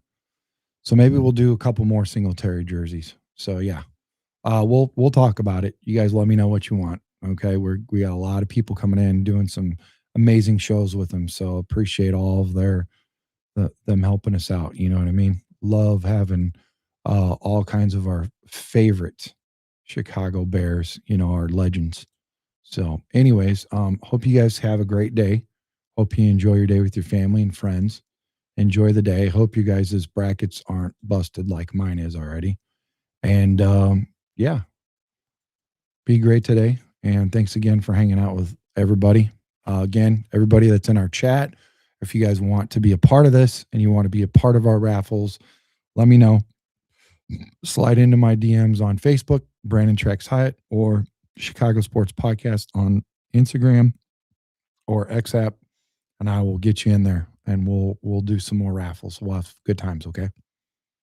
Chi-Town up and bear down.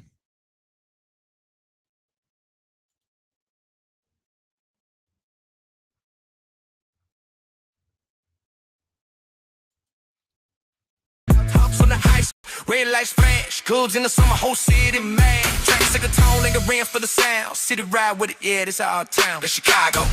Fucking here we live in Chicago. Sports podcast, yeah, we in it. Cut the tape, cut the call. Whole city tell me when we turn the ball. It's Chicago.